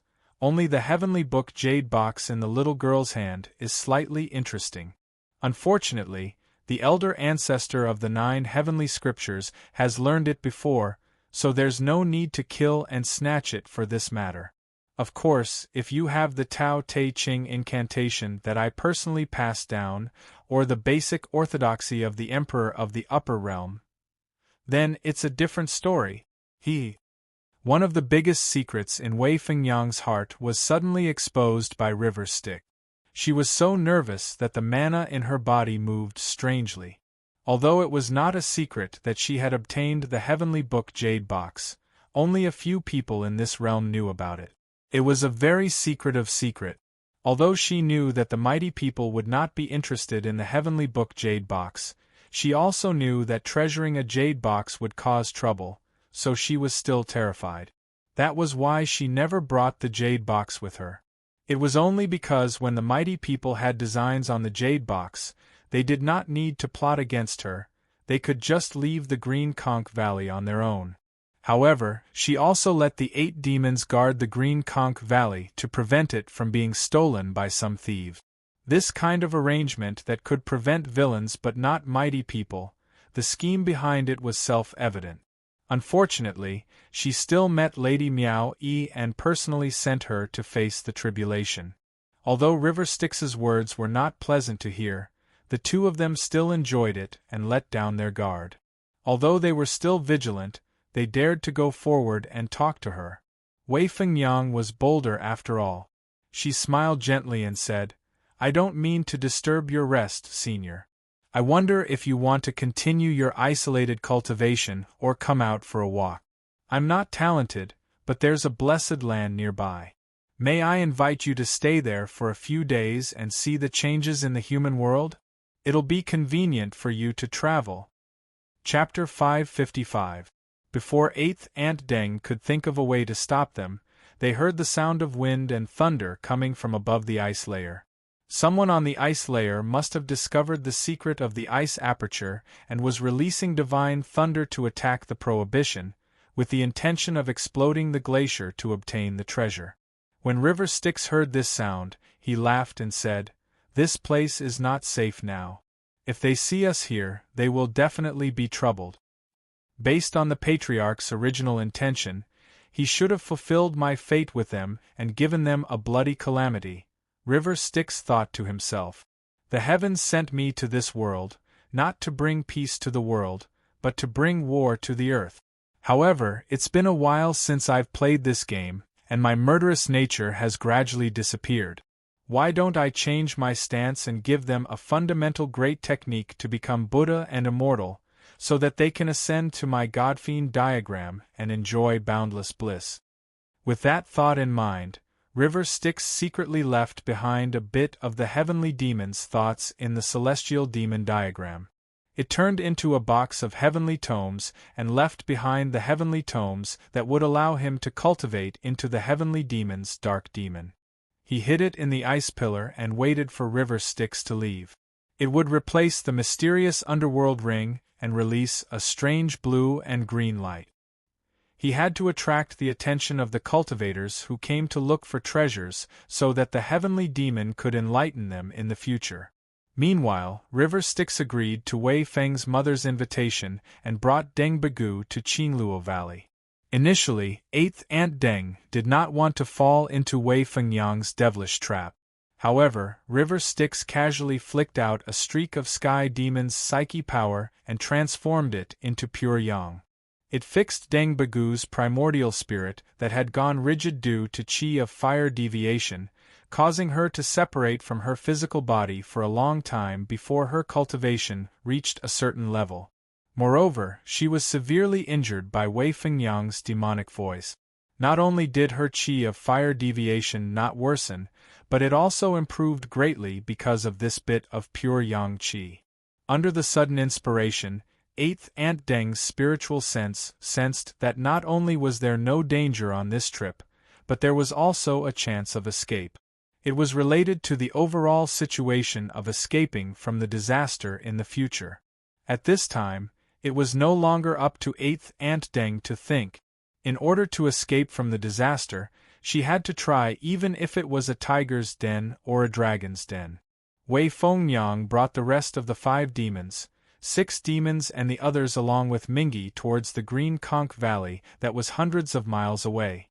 This Green Conch Valley was located at the border of the Great Snow Mountain, in the western Sichuan Plateau. Although it was adjacent to the Great Snow Mountain, there was not a trace of ice and snow left behind. Instead, the vegetation was flourishing and it was a scene of a blessed land. Wei Fengyang's sword beam pierced through the sky and covered the distance of a few hundred miles in a blink of an eye. She intentionally used the fastest conveyance light to leave the rest of the devil disciples far behind. She had the intention to test them, hoping to see through Mingi's background. Unexpectedly, Deng Bagu transformed her primordial spirit into light and followed behind. She revealed a trace of the breath of the Snow Soul Pearl, but Mingi appeared behind her. Way of 4th, River of, and of Aunt Deng of, two of, two of Styoff of Wei Fengyang still had some eyesight and could see some things. She thought to herself, this person's supernatural power is extremely terrifying. When he first appeared, I definitely did not sense any fluctuation of magic power. He can take my life with just a raise of his hand. I'm afraid that when I escaped a few hundred miles away, he was still waiting at the spot of the flying of snow, waiting for me to stop before he teleported over. Such ability, only the mind light shifting technique and divine light shifting technique, the highest shifting technique of Taoism and Buddhism, have a 20% chance. If the few old monsters with the highest cultivation base of Buddhism in the human world were to take action, they should be able to reach this level. With a thought, the shifting technique is like light. However, the feeling this person gave me was that the heart's light shift was not because of his profound psyche power, which was transformed into light to escape. Instead, it came from my thoughts. It was as if, when I thought of this person, that thought had guided this person's real body over. This terrifying conjecture caused Wei Fengyang to shudder with fear. If that was really the case, as long as she thought of this person, he would be able to come with a thought. Those who were this person's enemies, if they thought of him, wouldn't they be killed by him?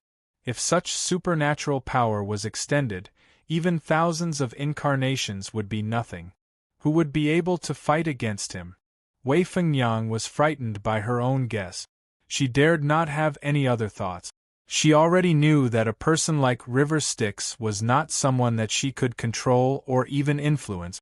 Half of her intention to sow discord was immediately dispelled. This kind of person is definitely not someone that I can use. After understanding this, she was much more well-behaved when she came to receive River Styx. When the few people behind arrived, Wei Fengyang stomped her feet. A red cloud lifted the four of them into the air and sent them into the demon palace of Green Conch Valley. She then ordered the 7 demons and 8 demons to stay behind to arrange a banquet. She invited River Styx to take the seat of honor. A cloud bed in the hall carried the 3 of them.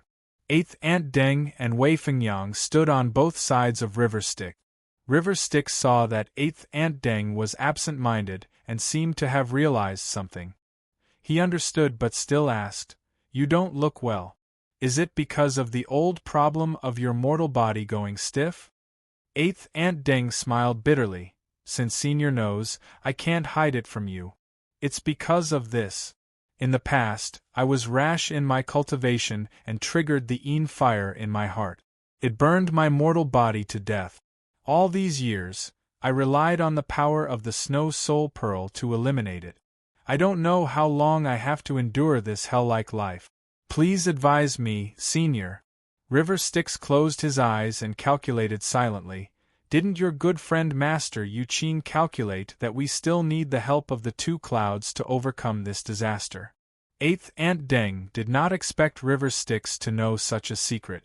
She did not dare to hide it and answered, "Even so, it is only the words of Yu Qing. I know that since she entered the orthodox path, her mana has become more profound and her calculation is more accurate than mine. However, I had a spiritual response just now and knew that there might be a chance to turn this disaster around. It should be on Senior. Compared to others, I naturally believe in myself more." After a moment of silence, River Styx said, "I do have a way. But your good friend Yu Qing didn't lie to you. 20 years later, the 2 women of the 2 clouds will come to save you. The good karma will bear fruit, and it will be your opportunity to enter the orthodox path. Your future will be brighter. If you beg me to help you, there will be twists and turns in this good karma. The old ancestors' karma is huge. You have to think about it carefully.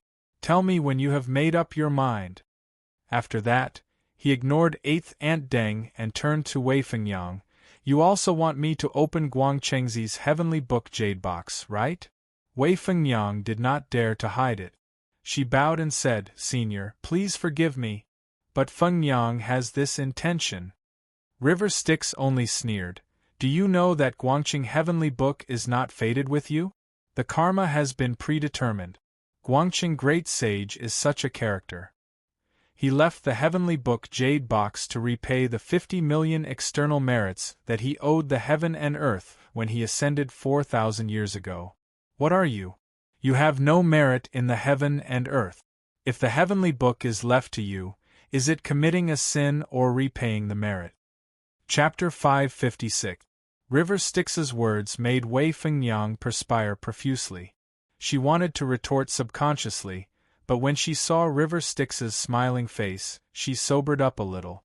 She knew that the person sitting in front of her was a killer, so she dared not act rashly in front of him. However, she did not believe River Styx's words. On the contrary, 8th Aunt Deng, who was listening at the side, believed it without a doubt. She understood what her good friend Master Yu Qing said earlier. After Mingi finished speaking, he did not look at Wei Fengyang again. He turned to Deng Bigu and said, "What you are asking for is not difficult. It is just that you cannot owe the old ancestor a favor. It would not be good to bear karma. I'll point you in the right direction. Wherever there's a fated chance, there's bound to be death." River Styx stretched out his hand and waved. The Sky Demon's telekinesis passed through the void and followed a breath in the unseen world. He found the place where Wei Fengyang hid the heavenly book's jade box. With the subtle telekinesis, he ignored the many prohibitions set by Wei Fengyang and took the jade box in his hand. When Wei Fengyang saw the Guangqing jade box that she had carefully kept and treated like her life appear in River Styx's hand, her eyeballs almost popped out.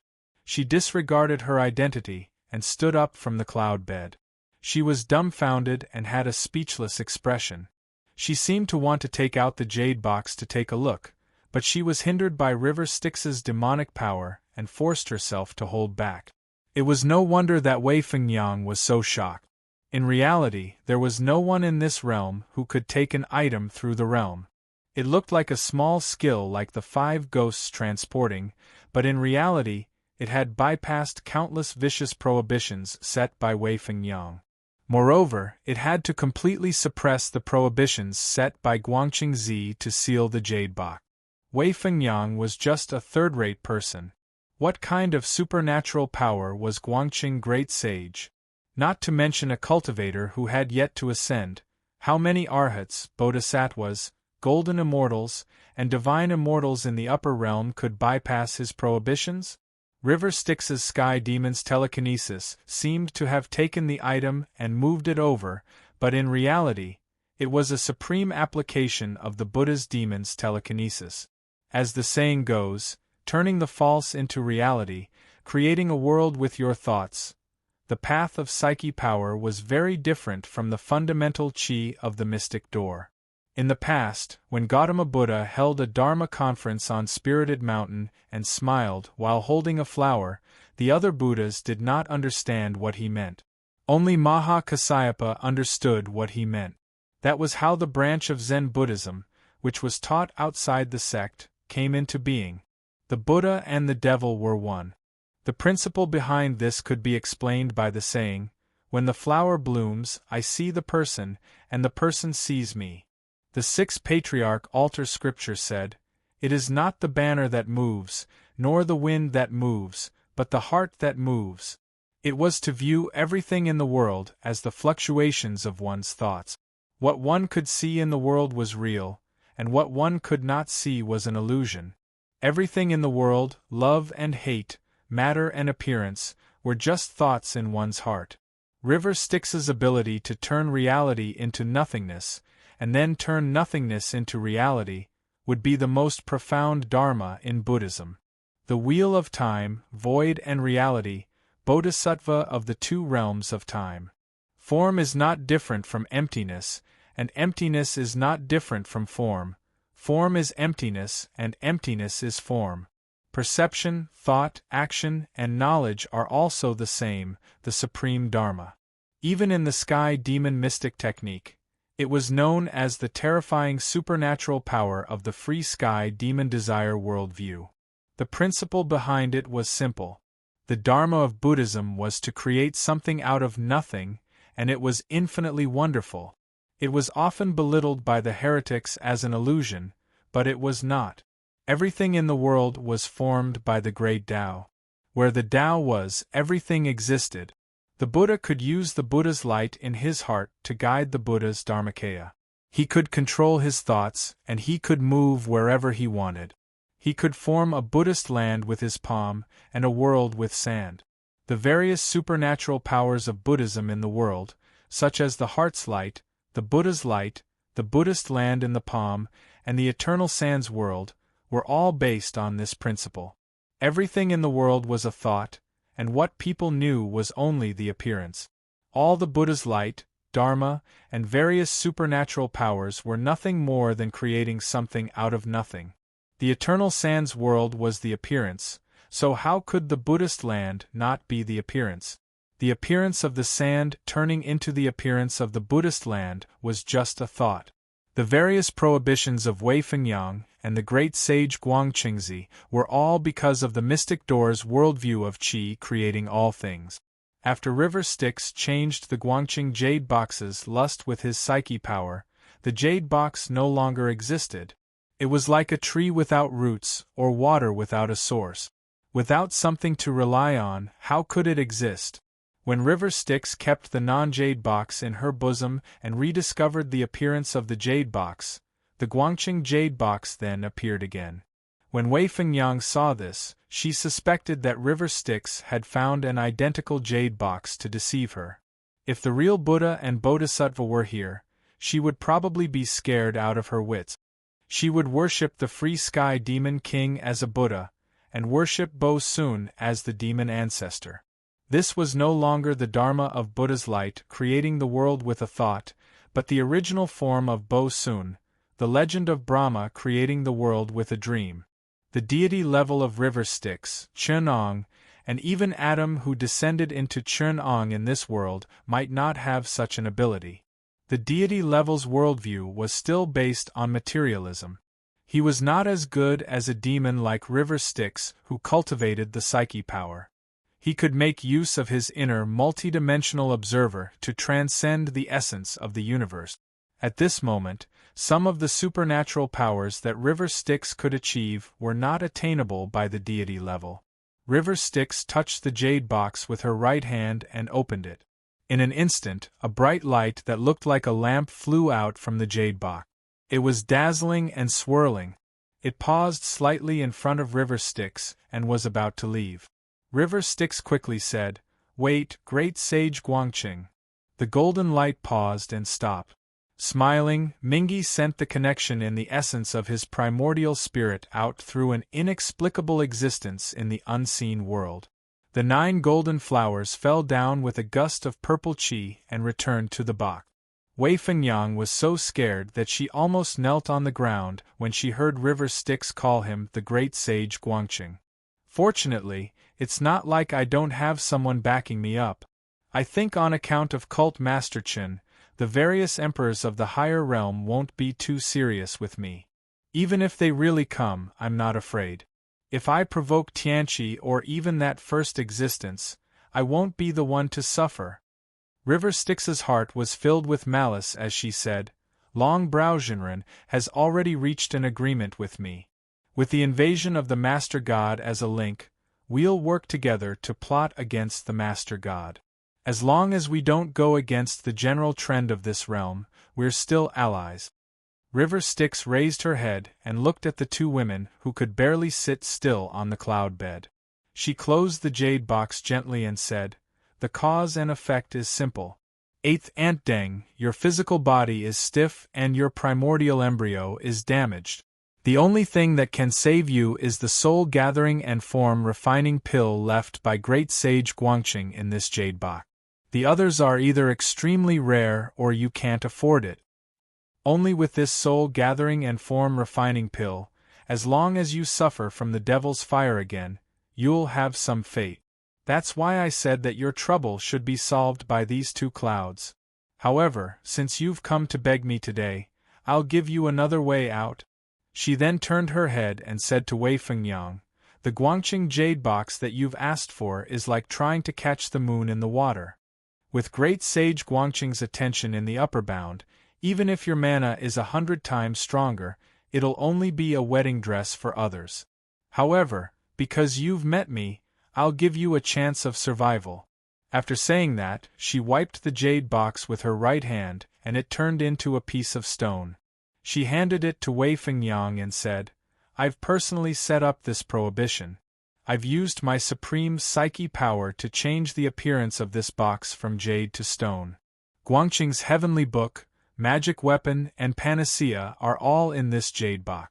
Therefore, even if you use your supreme fire to melt this stone, it'll only be a piece of stone. Only my Tao of Talisman can turn this box back into a piece of jade. This talisman was transformed by a thought.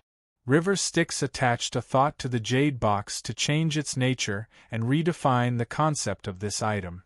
Apart from him, even Longbrow Immortal would not be able to solve this prohibition. River Styx handed the talisman to 8th Ant Deng and said, "Now, both of you hold the key to this box. Guangqing's relic can only be born when the talisman and the stone box are united. Then, you'll be the other's disaster. If 8th Ant Deng asks Wei Fengyang to face the disaster, you'll be considered to have passed the disaster of fire deviation and the disaster of being possessed by the devil. You'll no longer be distracted by the devil's fire and the trouble of rescuing Amei. You can save yourself without the 2 clouds. As for you, Wei Fengyang, if you get the jade talisman other than 8th Ant Deng, although there'll be other disasters, you'll have a chance to escape. Other disasters have their own cause and effect, so I won't bother about it." Just as 8th Ant Deng picked up the talisman in her hand, she saw the talisman unfold and burrow into her chest. Then, a gust of warm air hit her and actually regenerated most of the Yin fire, making her primordial spirit feel relaxed. River Styx then added with a smile, "To be fair, the talisman I gave you can help you suppress the Yin fire devil for 16 hours a day. With the help of pure yang, your corporeal body can move freely for the time being. This magic power is not inferior to Wei Fengyang's."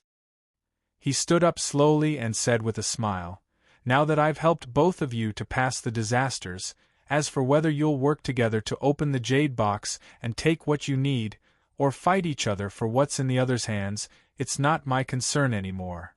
With a wave of his big sleeve, he took 8th Ant Deng and turned into a light to escape. Halfway through, he flung his big sleeve and threw 8th Ant Deng on the small Changbai mountain. He then left while singing. Chapter 557. After leaving Green Snail Valley, he did not go far. He found a place to hide from the wind and sat down. He turned the celestial demon painting into a canopy and put it above his head. Then, he started to calculate.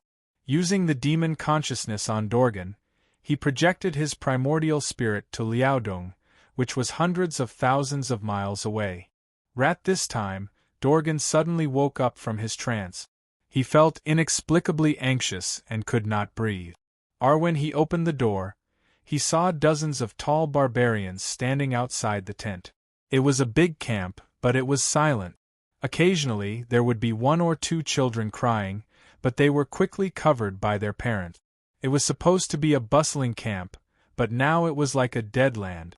The Yin Qi was rolling, revealing an indescribable mystery. Dorgan was a demon corpse, so he was used to it. Instead, he felt comfortable.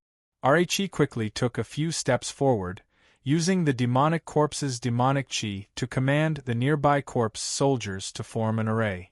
The moment he returned from Zhangjiago, he had already refined all of the slave establishment disciples to death.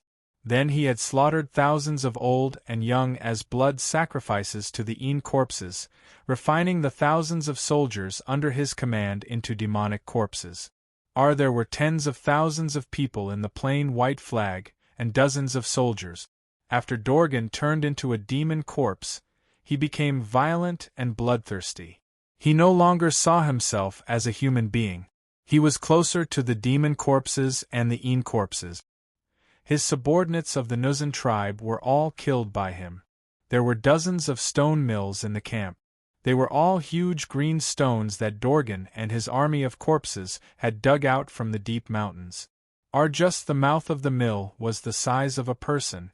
It was stained with blood, and there were dark brown traces that were not cleaned. Dainbu, is today's blood food ready? Dorgan casually asked a tall demon corpse next to him.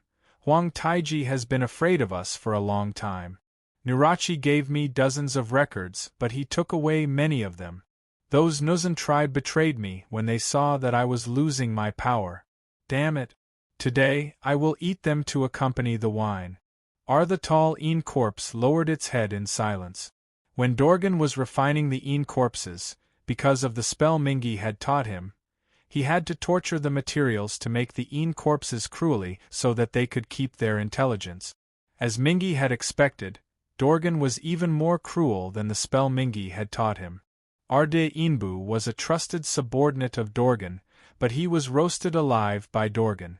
Even after being turned into a demon corpse for a long time, he still did not recover his vocal cord. These demonic corpses still retained their intelligence. Although they still had their memories, they no longer had any humanity. Not only that, but the strong resentment they felt when they were tortured by Dorgan had invaded their souls. Although their souls were strengthened, making them more suitable for refining demonic corpses, they were extremely bloodthirsty and cruel after becoming demonic corpses. Upon receiving Dorgan's order, they immediately pulled out the female soldiers of the plain yellow banner from the wooden cage. Seeing these black and blue monsters reaching out their hands and pulling people out of the cage, the slaves in the cage screamed. One of them, Izhen, shouted desperately, "Dorgan, you monster! You murdered the Khan! You deserve to die!" Dorgan heard the man's shout and stopped. He came to him and looked at his face carefully. "I know you, Shi-Ertai. You are Huang Taiji's loyal dog. This time, you covered him when he retreated from the battlefield. As my subordinate, Yi Zhen was the first to join Huang Taiji after Nurhasai died. When I led my men into the yellow platform and the military tent, you tried to stop me. I didn't expect you to still be alive. I admire a good man like you. How about this? I'll give you a chance to be my man." Then he waved his hand and said, "Take him down, wash him with an iron comb for 3 days, then bury him in the golden dragon vein. When he wakes up, give him his family as blood food. He has 3 sons.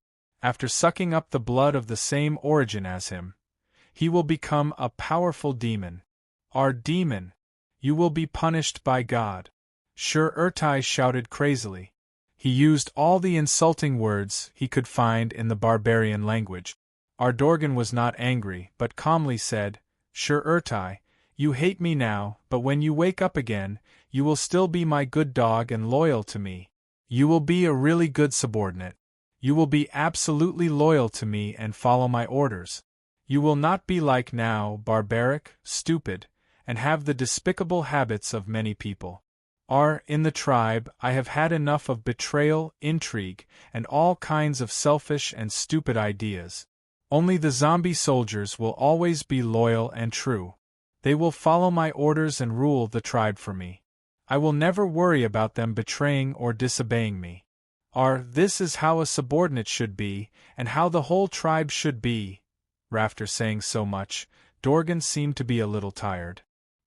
He waved his hand, and the zombie soldiers dragged the rest of the female and put their feet into the mouth of the stone mill. Then, as the females screamed and cried crazily, the zombie soldiers slowly moved the stone mill. In an instant, the sound of crying was 10 times louder. Dorgan showed a bloodthirsty smile, and enjoyed watching them struggle and curse. The thick blood slowly oozed out from the grindstone and flowed into a stone bowl. Soon, the bowl was filled to the brim. Immediately, a zombie soldier served the bowl to Dorgan.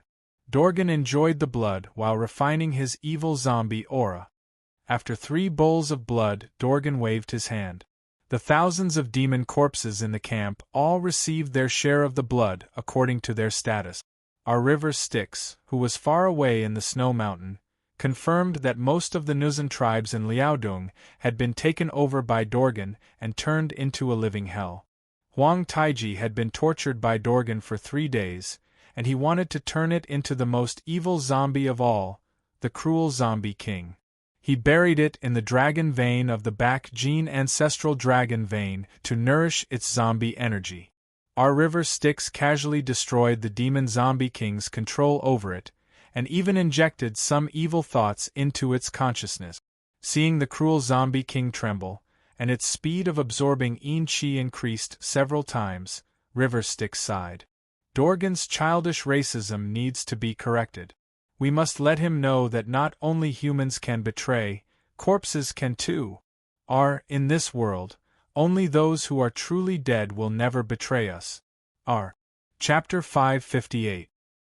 B.P. 4 deciliters? Equals? N? Bo?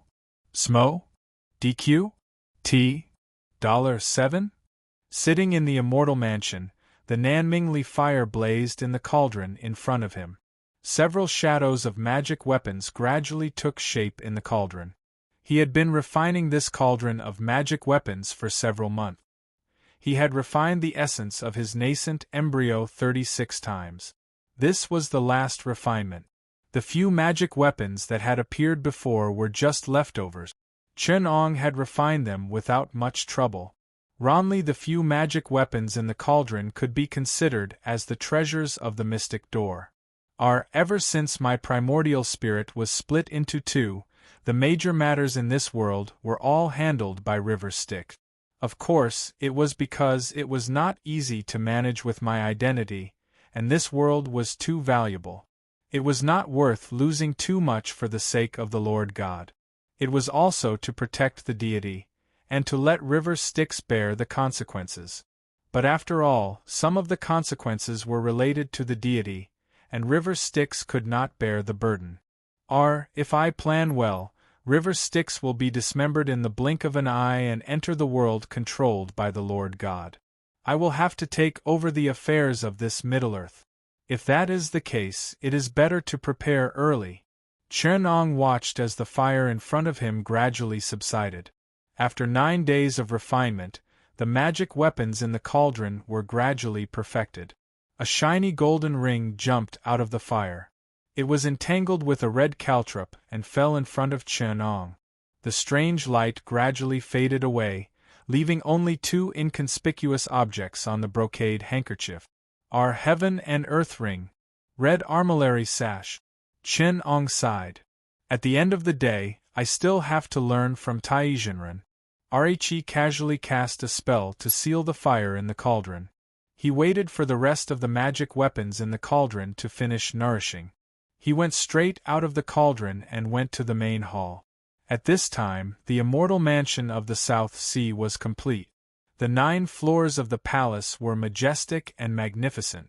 There were exotic flowers and herbs everywhere. There were rare elixirs in the Middle-earth overseas. It could be said that the Purple Cloud Palace was the essence of the South Sea for thousands of years. The cold spring in the eye of the sea had been moved to the courtyard behind the main hall and turned into a cold pond. Beside the pond were dozens of spiritual herbs that were fond of een and cold.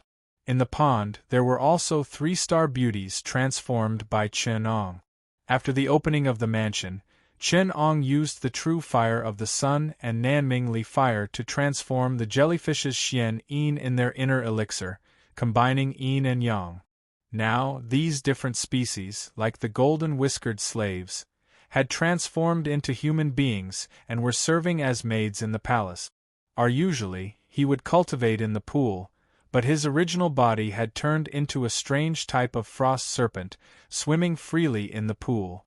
The South Sea Immortal Abode was not like the Moon Island Immortal Abode. It was a place that Chen-Ong had created for himself. With the 9 tunes Yellow River Array as its base, not even golden immortals would dare to offend it. Most of the treasures that Chen-Ong had plundered from this world were stored here. Not to mention the numerous restrictive spells and countless magical treasures and arrays, the Pearl Palace was built with beautiful jade and the curtains were woven with shark caltrops. The Eye of the Sea was tens of thousands of miles wide. It had become a refuge for the nearby sea tribes and people. In the past, the battle between Chen-Ong and River Styx on the barren reef in the Eye of the Sea raised dozens of islands and reefs from the seabed, surrounding the southeast of the Eye of the Sea. There were thousands of ordinary kilometers of land. Now, many people from the mainland had migrated to this place and established a country here. After Chen-Ong left the palace, he cast a series of spells and raised several signs. A waterproof arch fell in front of the main hall, sealing off most of the pavilions in the main hall. Our 360 stone lamps lit up, surrounding the 9 floors of the palace. The elixirs, elixir rooms, treasure vaults, cultivation pavilions, and ancient books were all hidden in the secret space opened by the 9 tunes Yellow River array. Except for the places where a few disciples often came in and out, the other places were instantly hidden. Chen was naturally not afraid of people sneaking in. Now that he was going out, he opened the restrictive spells of the immortal abode. The complete 9 levels palace was instantly divided into countless independent spaces by the 9 tunes Yellow River array. Arlingshaw was alarmed by the movement and quickly came out to see. When she saw Chen, she quickly bowed down and said, "Greetings, master." Chen saw that she was diligent in her cultivation, so he gave her a few words of advice. Then he said, "I have recently calculated that our sect's great enemy, the ancestor River Styx, has many arrangements in the mainland. If he succeeds, there will be a lot of unrest overseas. I have been invited by the leader of the mainland, a May sect, to go to the mainland and destroy that old devil's plan. Moreover, I have 3 disciples in the mainland and many good friends. I am afraid that River Styx will bully them. I can't let him harm them. You will guard the door in the mansion and don't interact with evil people. Cultivate in peace. If there is something important, you can go to the main hall and ask for my help. Your master will know." When he finished, a ray of golden light flew out of his sleeve and released the golden boat of fate. It carried the red python in his sleeve and the round light behind his head, and went straight to the mainland.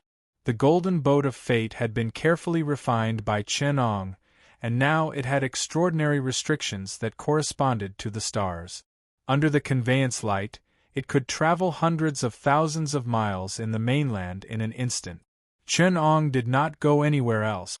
He first stopped at his old residence, Qixia Mountain, and went to the Taoist temple on the mountain. For many years, there were only traces of people.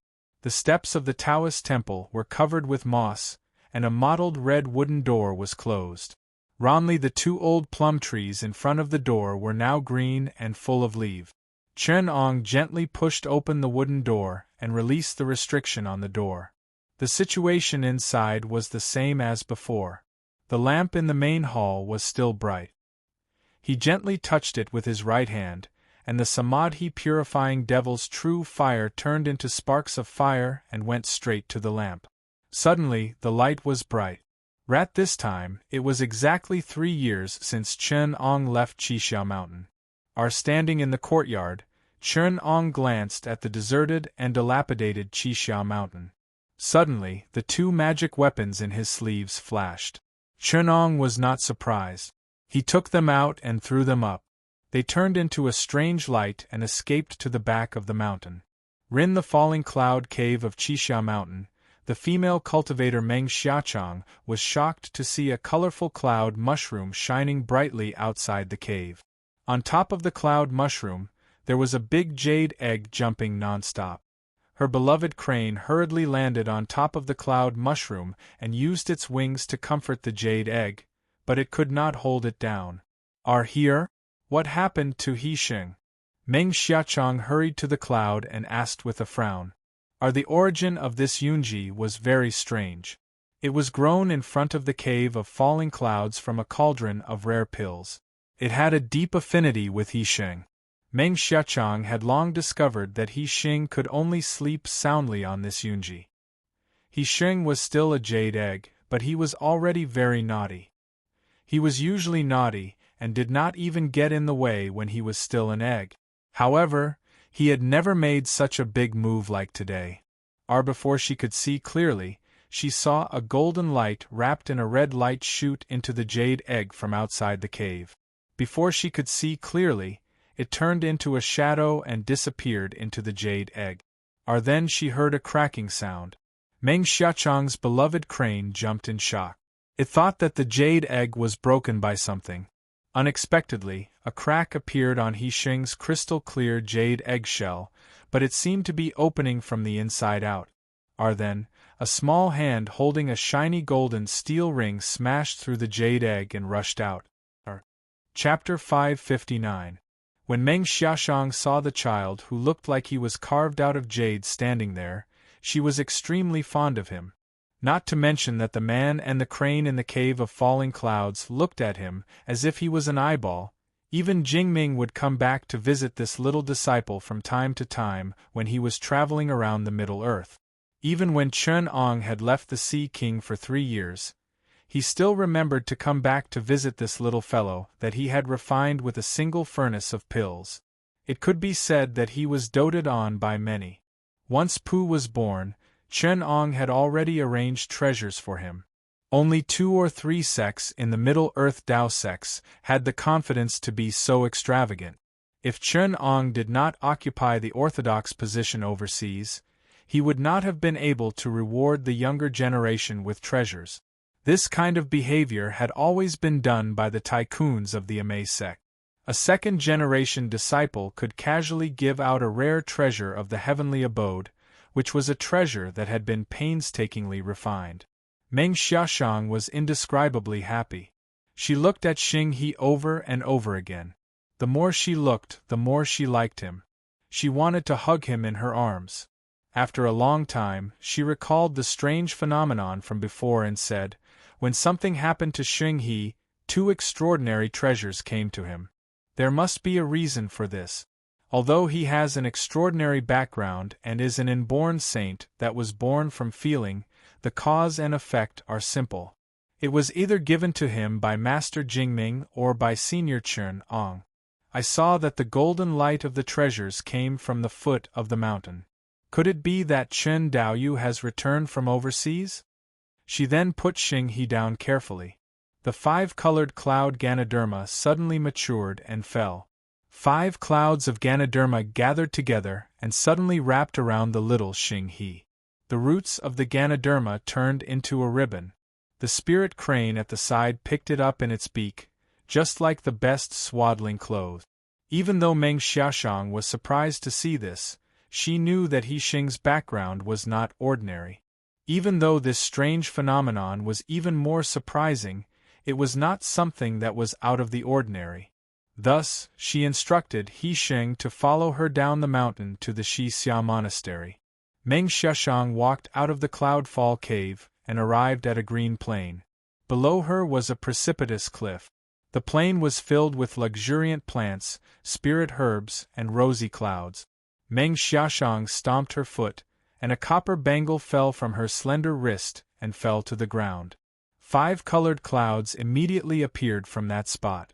It was the 5-cloud bangle that was given to her by Clarity and refined by Chen Ong. Meng Xiaoshang rode on it and flew towards the Xixia Monastery at a moderate pace. When she was near the monastery, she could see a lamp lit up in the ancient monastery and a small amount of incense slowly rising. There were footprints on the moss in front of the door, and the mottled wooden door was half closed. She knew that someone had already moved in. She landed on the patio in front of the main hall and saw a young Taoist priest pushing the door open and walking out of the main hall. She then nodded and cupped her fists. Long time no see. Chen Daoyu is still as elegant as ever. Have you returned from overseas? Chen Ong laughed and said, I have built up a large family business overseas. Recently I have foreseen that He Xing will be born. I do not intend to give this disciple to Jingming to be a little monk. It just so happens that I have made a big enemy overseas, who is causing the Central Earth to be restless, so I rushed back before Jingming and took He Xing as my disciple. That old monk Jingming has been begging for alms for 3 years, and he only has a few monasteries. Now that I have 2 or 3 immortal abodes overseas that occupy a few hundred miles, I'd like to see how he's going to compete with me this time. Meng Xiaoshang covered her mouth and laughed.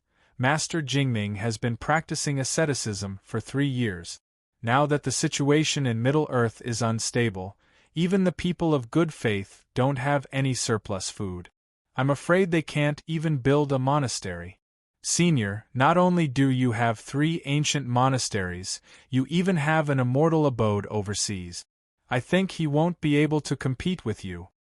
After joking for a while, she said seriously, Fellow Taoist, your magic power is far above mine.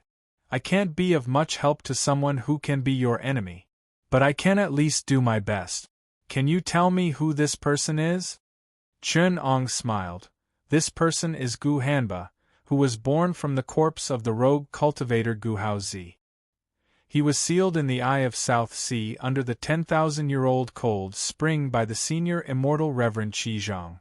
However, Xianyuan the Great, the cult master of the West Kongtong evil sect, sent his disciple to try to unseal him.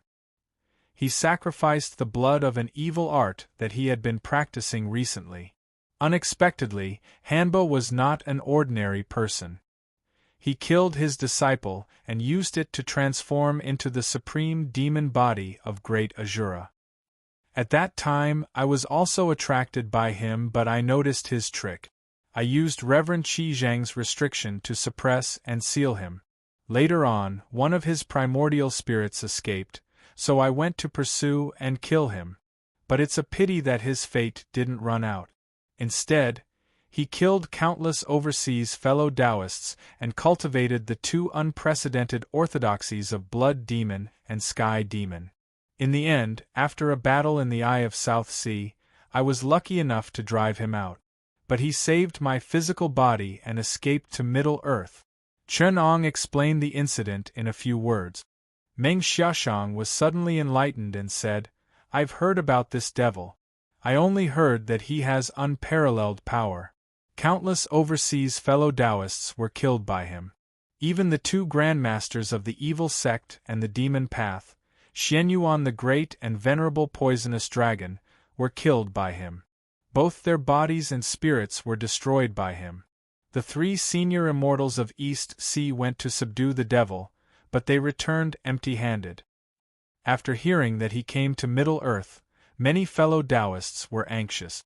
Xianyuan the Great and Venerable Poisonous Dragon were both senior cultivators. One of them was the leader of the demon path in the West and was famous. The other one had been cultivating in seclusion for many years and was not to be underestimated. But he died in the hands of this devil. People said that he was the most powerful devil in the past 1,000 years. I didn't expect him to be a great enemy of Senior. Senior's magical power is admirable to defeat this devil. Meng Xiaoshang still felt guilty and said, I have a few overseas fellow Taoists and have heard about it. There was a famous overseas unorthodox sect called Ancestor Baiyan. He invited his fellow Taoists to attend his 100th birthday banquet, but he met Old Devil River Stick. All of them were killed and his entire family died. Old Man Baiyan was also an experienced individual immortal, but he couldn't fight back. Therefore, he went into seclusion overseas. Countless people escaped. When they heard that he came to Middle Earth, many of them closed their doors and ignored the outside world. But I also heard that a few highly respected seniors wanted to eliminate this devil. Chen Ong sighed inwardly. Old Man Baiyan was actually a famous senior individual cultivator. River Styx had many casualties, but when was it Old Man Baiyan's turn to be ranked? Among the people who died overseas, Baiyan might not even be in the top 10. He also heard her tell him the names of those virtuous and respectable seniors, asking him to contact them to kill the demon. Chen Ong thought about it for a long time, but he could not recognize any of them. It seemed that they were people of the same generation as Old Man Baiyan. Our old demon Chen's eyesight is very high. Only people like the three immortals and the two elders would have some respect for them. People like Baiyan, with his ability, did not even bother to remember their names. But Chen Ong could not say it directly, so he found an excuse and said, A few days ago, Reverend Miao Iavame wrote me a letter saying that Old Devil had killed many people in Liaodong. He tricked 3 of my disciples to help him kill tens of thousands of the Jian new army. He wanted to use karma to frame me. He also created a heavenly devil extreme bliss cult by the river. It caused great harm and created an illusory world to trick people to die and send their souls into it.